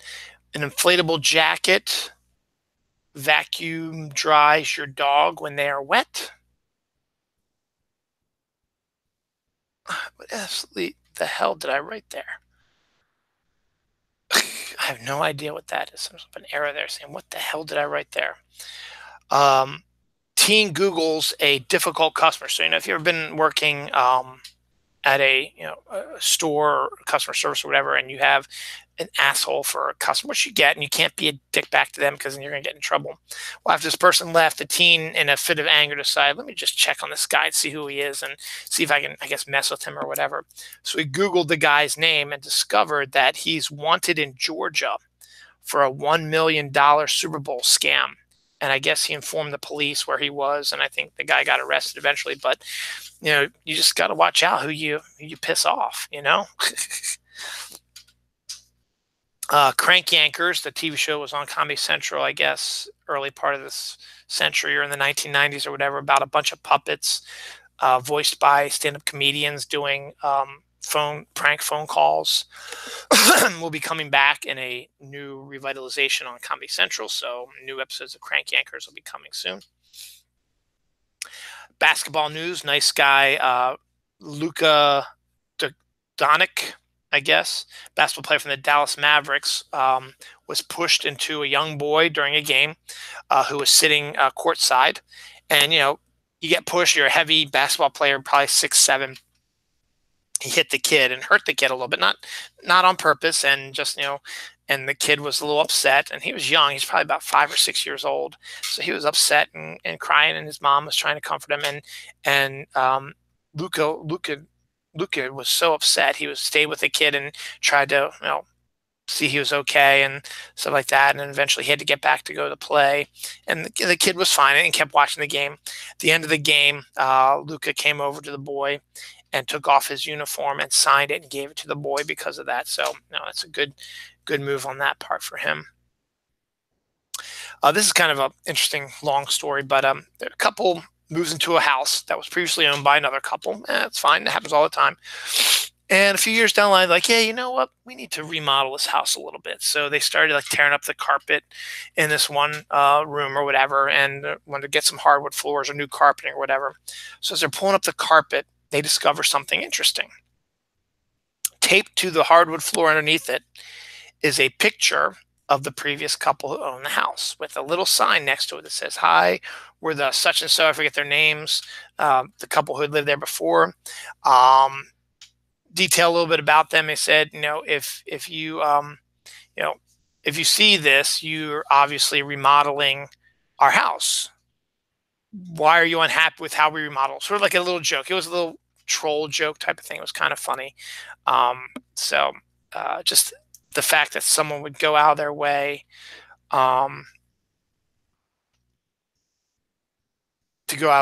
to put a picture and a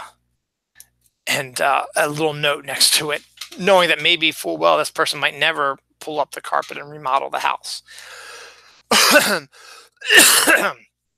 So this woman has a radio show, and school's closed and storm hits and a lot of snow, and it's really hard to move, and none of her guests can come to her house to do the show. Like the guests who were supposed to do the show that day could not come to the house because of the snow and could not traverse the roads or whatever. So she's like, what am I going to do now? I need to do my show. Her 4-year-old son says, I'll join you for your show, Mom. We can talk about fart cannons. So he spent 2 hours doing his mom's show talking about fart cannons. So that's kind of cool. Maybe someday I'll get the kids down here and maybe they can help out doing the show here too sometime. That'd be kind of fun. Let's see. Michigan woman claims her family lived in harmony with a clan of Bigfoots. Okay. I guess that's a possibility, sure. But just an interesting little story there. There's a possibility that the Big Bang created a mirror universe where time runs backwards. That's also a possibility. And I guess once it catches up to time going forward, that's when the whole universe is going to get destroyed. So we'll see what happens. But I just thought that was kind of interesting.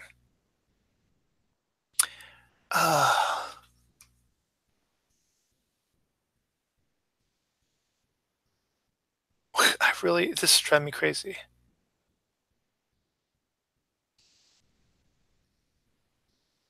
It's probably a good story too. You know what? I'm not even going to worry about that one anymore because I just can't read it. This is kind of an interesting story. I think this is local too, but the police are searching for an Asian woman who's been going around to a certain college, I guess maybe University of Maryland or Towson University or something like that, and allegedly asking college women to date her son. Now that in itself would be a funny story, interesting. It's an old little Asian woman, her son doesn't have a girlfriend, and she wants him to be happy and experience love or whatever. So she tries to help him out by going and talking to any pretty college girls that she thinks are pretty to convince them, hey, why don't you date my son? He's a good kid, he's handsome, he'll be a good boyfriend, stuff like that. So that in itself would be an interesting story. But then I think I read somewhere on Facebook or whatever that this story actually has a darker turn to it, and that the actual aspect is this woman is actually part of a sex trafficking group, and she was going to to the college campus to talk to these women about dating her boyfriend. If one says, yeah, you know what, they're showing a picture, he might be accused, like, yeah, why not? Want to go meet him or something like that, and then the woman takes her and then kidnaps her and abducts her. I don't know what the true story is about that. I haven't heard anything since I saw the article online. So I don't know if the police got her or if it's still going on or what. But that's kind of a scary story in and of itself. Discovered this one this morning. This is comic book related. We'll think back. You might not remember. In The Amazing Spider-Man, I think it was issue 119-ish or whatever. Gwen Stacy, who was at the time I like Mary Jane personally, but that's because Gwen Stacy her life got cut short. Gwen Stacy became Peter Parker's girlfriend during his college years, and they were a very cute couple. They did everything perfectly. It was wonderful, happy, joyous. She was the perfect woman for Peter because Mary Jane was a little bit too wild for him, and he's more subdued. And he found true love in Gwen Stacy. However, when Norman Osborn, the Green Goblin, discovered his true identity, he wanted to hurt him where it counts. So he abducted Gwen Stacy and knocked her off of the one of the bridges in New York City. And Spider-Man tried to save her by shooting his webbing to catch her from falling. And he caught her, but then there's a little bit of a snap, which her neck broke as she was falling, and she was killed. Now, there's been a lot of stuff going on about that. There's like all kinds of stories about that, urban legends about that she wasn't supposed to die, and that the writer decided to change it up a little bit and make a different take, that she wasn't supposed to die. It was supposed to be, everything was supposed to be okay. But Jerry Conway, who I think wrote it, decided he wanted to change it up. Or does that mean Spider-Man actually was the one that killed her and not the Green Goblin? Blah blah blah. There's all kinds of stuff going on with that. Regardless, she was dead. And a Mexican publisher that was publishing the Spider-Man comics for Marvel in Mexico, and I guess other South American countries and Central American countries, didn't think that people would want to keep reading Spider-Man because of the death of Gwen Stacy. So today, and this is, as I said, they just discovered today, because all the comic industry people are like, what? This is a thing? I didn't even know this existed. Apparently, this Mexican publisher was able to create 45 original Spider-Man stories where Gwen Stacy survived and what happened afterwards. So he created 45 more issues with Gwen Stacy still alive. I guess it culminating in the wedding between Gwen Stacy and Peter Parker. And they had a picture of the cover posted on Facebook to prove that it was an actual thing, and that there was an actual comic that was made. Find it. Might not be able to find it. Hold on. It was Twitter I saw it on. I thought I saw it on Facebook also.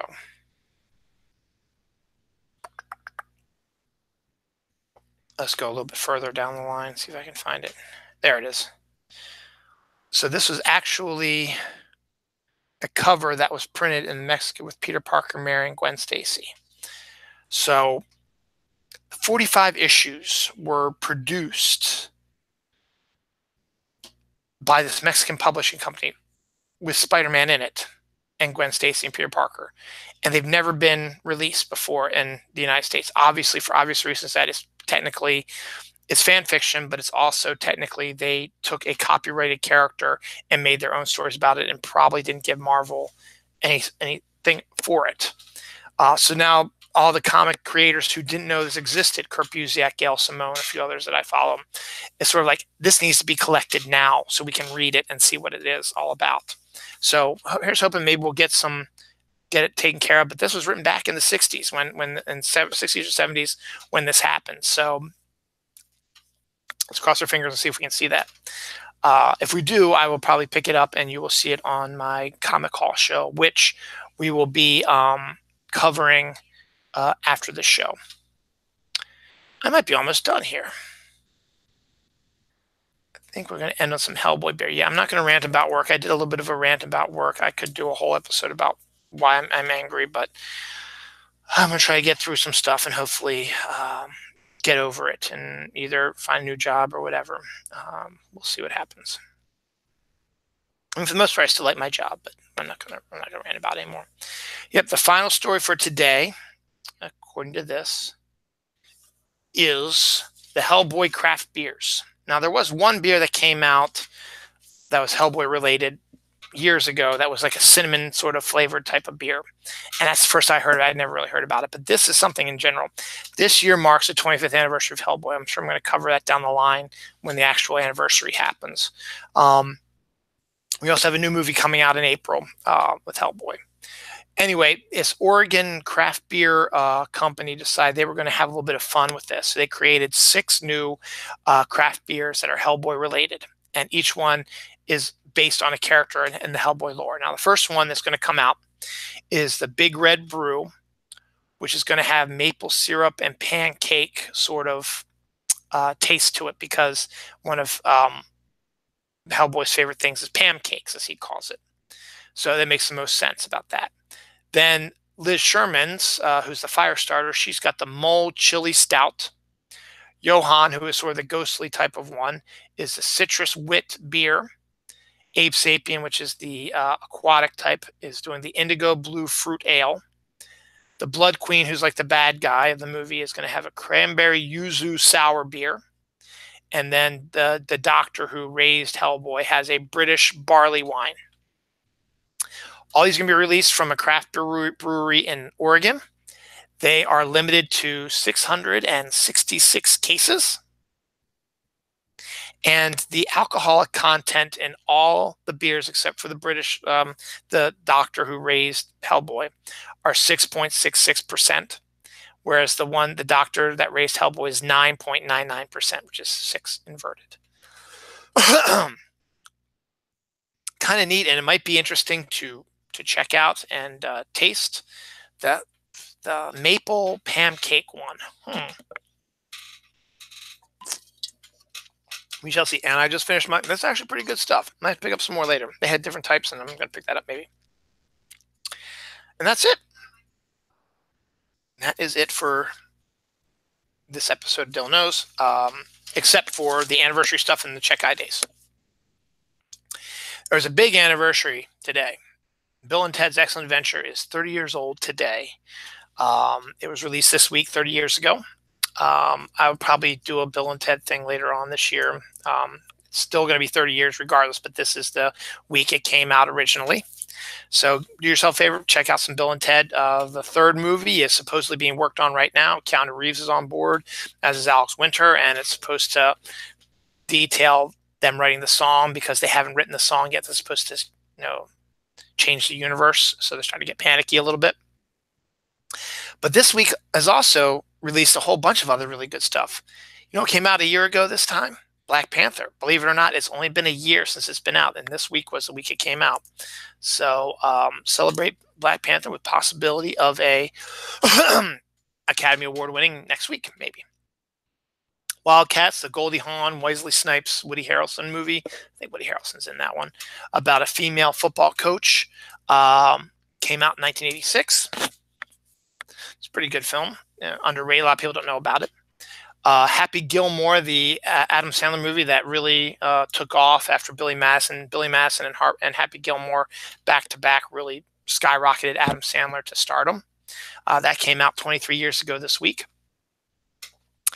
The movie that defined a generation came out 34 years ago this week. A little movie called The Breakfast Club came out 34. I should have done Don't You Forget About Me, but you know what? Well, whatever. Wayne's World, party time, excellent, pew, pew, pew, pew, pew, came out 27 years ago this week. Silence of the Lambs, the last movie that won the big four: Best Actor, Best Actress, Best Picture, and Best Director. That's the last movie to win all those. Was Silence of the Lambs, came out in 1991. Mannequin, great movie that is gotten a lot of bad press, and it is not. It's a fun movie, but it's not the best movie. But it's a product of its time. Came out this week in 1987. In 1988, Spike Lee's follow-up to what's the one he did about the women?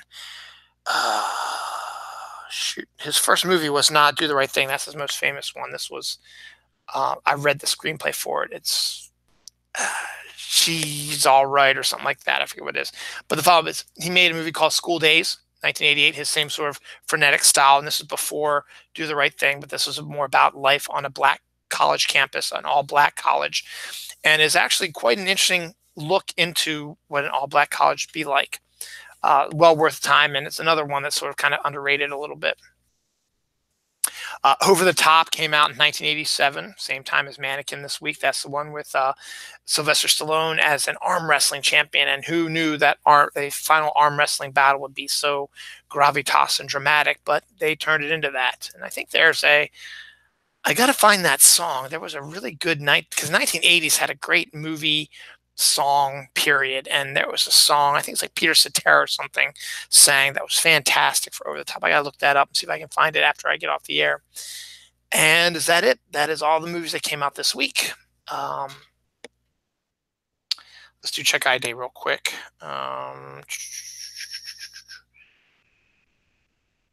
Boom. Today is My Way Day, National Cabbage Day, National Cafe au Lait Day, National Champion Crab Races Day, National Indian Pudding Day, National PTA Founders Day, National Public Science Day, Random Acts of Kindness Day, Who Shall I Be Day, World Human Spirit Day, Do a Grouch a Favor Day. No, that's yesterday, I'm sorry. World Human Spirit Day was the last one for today. Yesterday was Do a Grouch a Favor Day, Kyoto Protocol Day, National Almond Day, National Innovation Day, World Whale Day. February 15th was Annoy Squidward Day, National Caregivers Day, National Gumdrop Day, National Hippo Day, National I Want Butterscotch Day, National Woman's Heart Day. Remember the Main Day. And Singles Awareness Day is February 15th. So is St. Skeletor's Day. Yeah, St. Skeletor's Day. Susan B. Anthony Day. February 14th was Frederick Douglass Day, International Book Giving Day, International Quirky Alone Day, League of Women Voters Day, Library Lovers Day, National Call-In Single Day, National Cream-Filled Chocolates Day, National Ferris Wheel Day, National Have a Heart Day, National Organ Donor Day, Pet Theft Awareness Day, Race Relations Day, Read to Your Child Day, and Valentine's Day.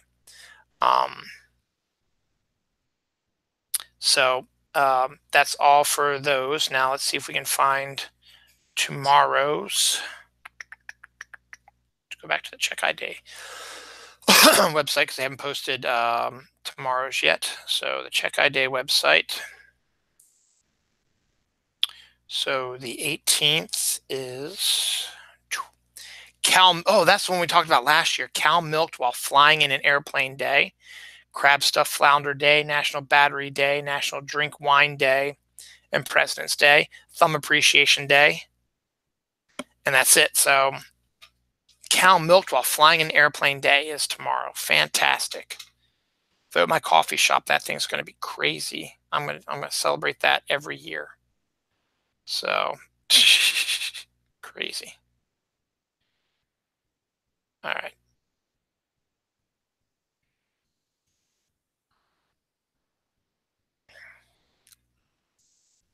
Sorry, so I tweet a few things. All right.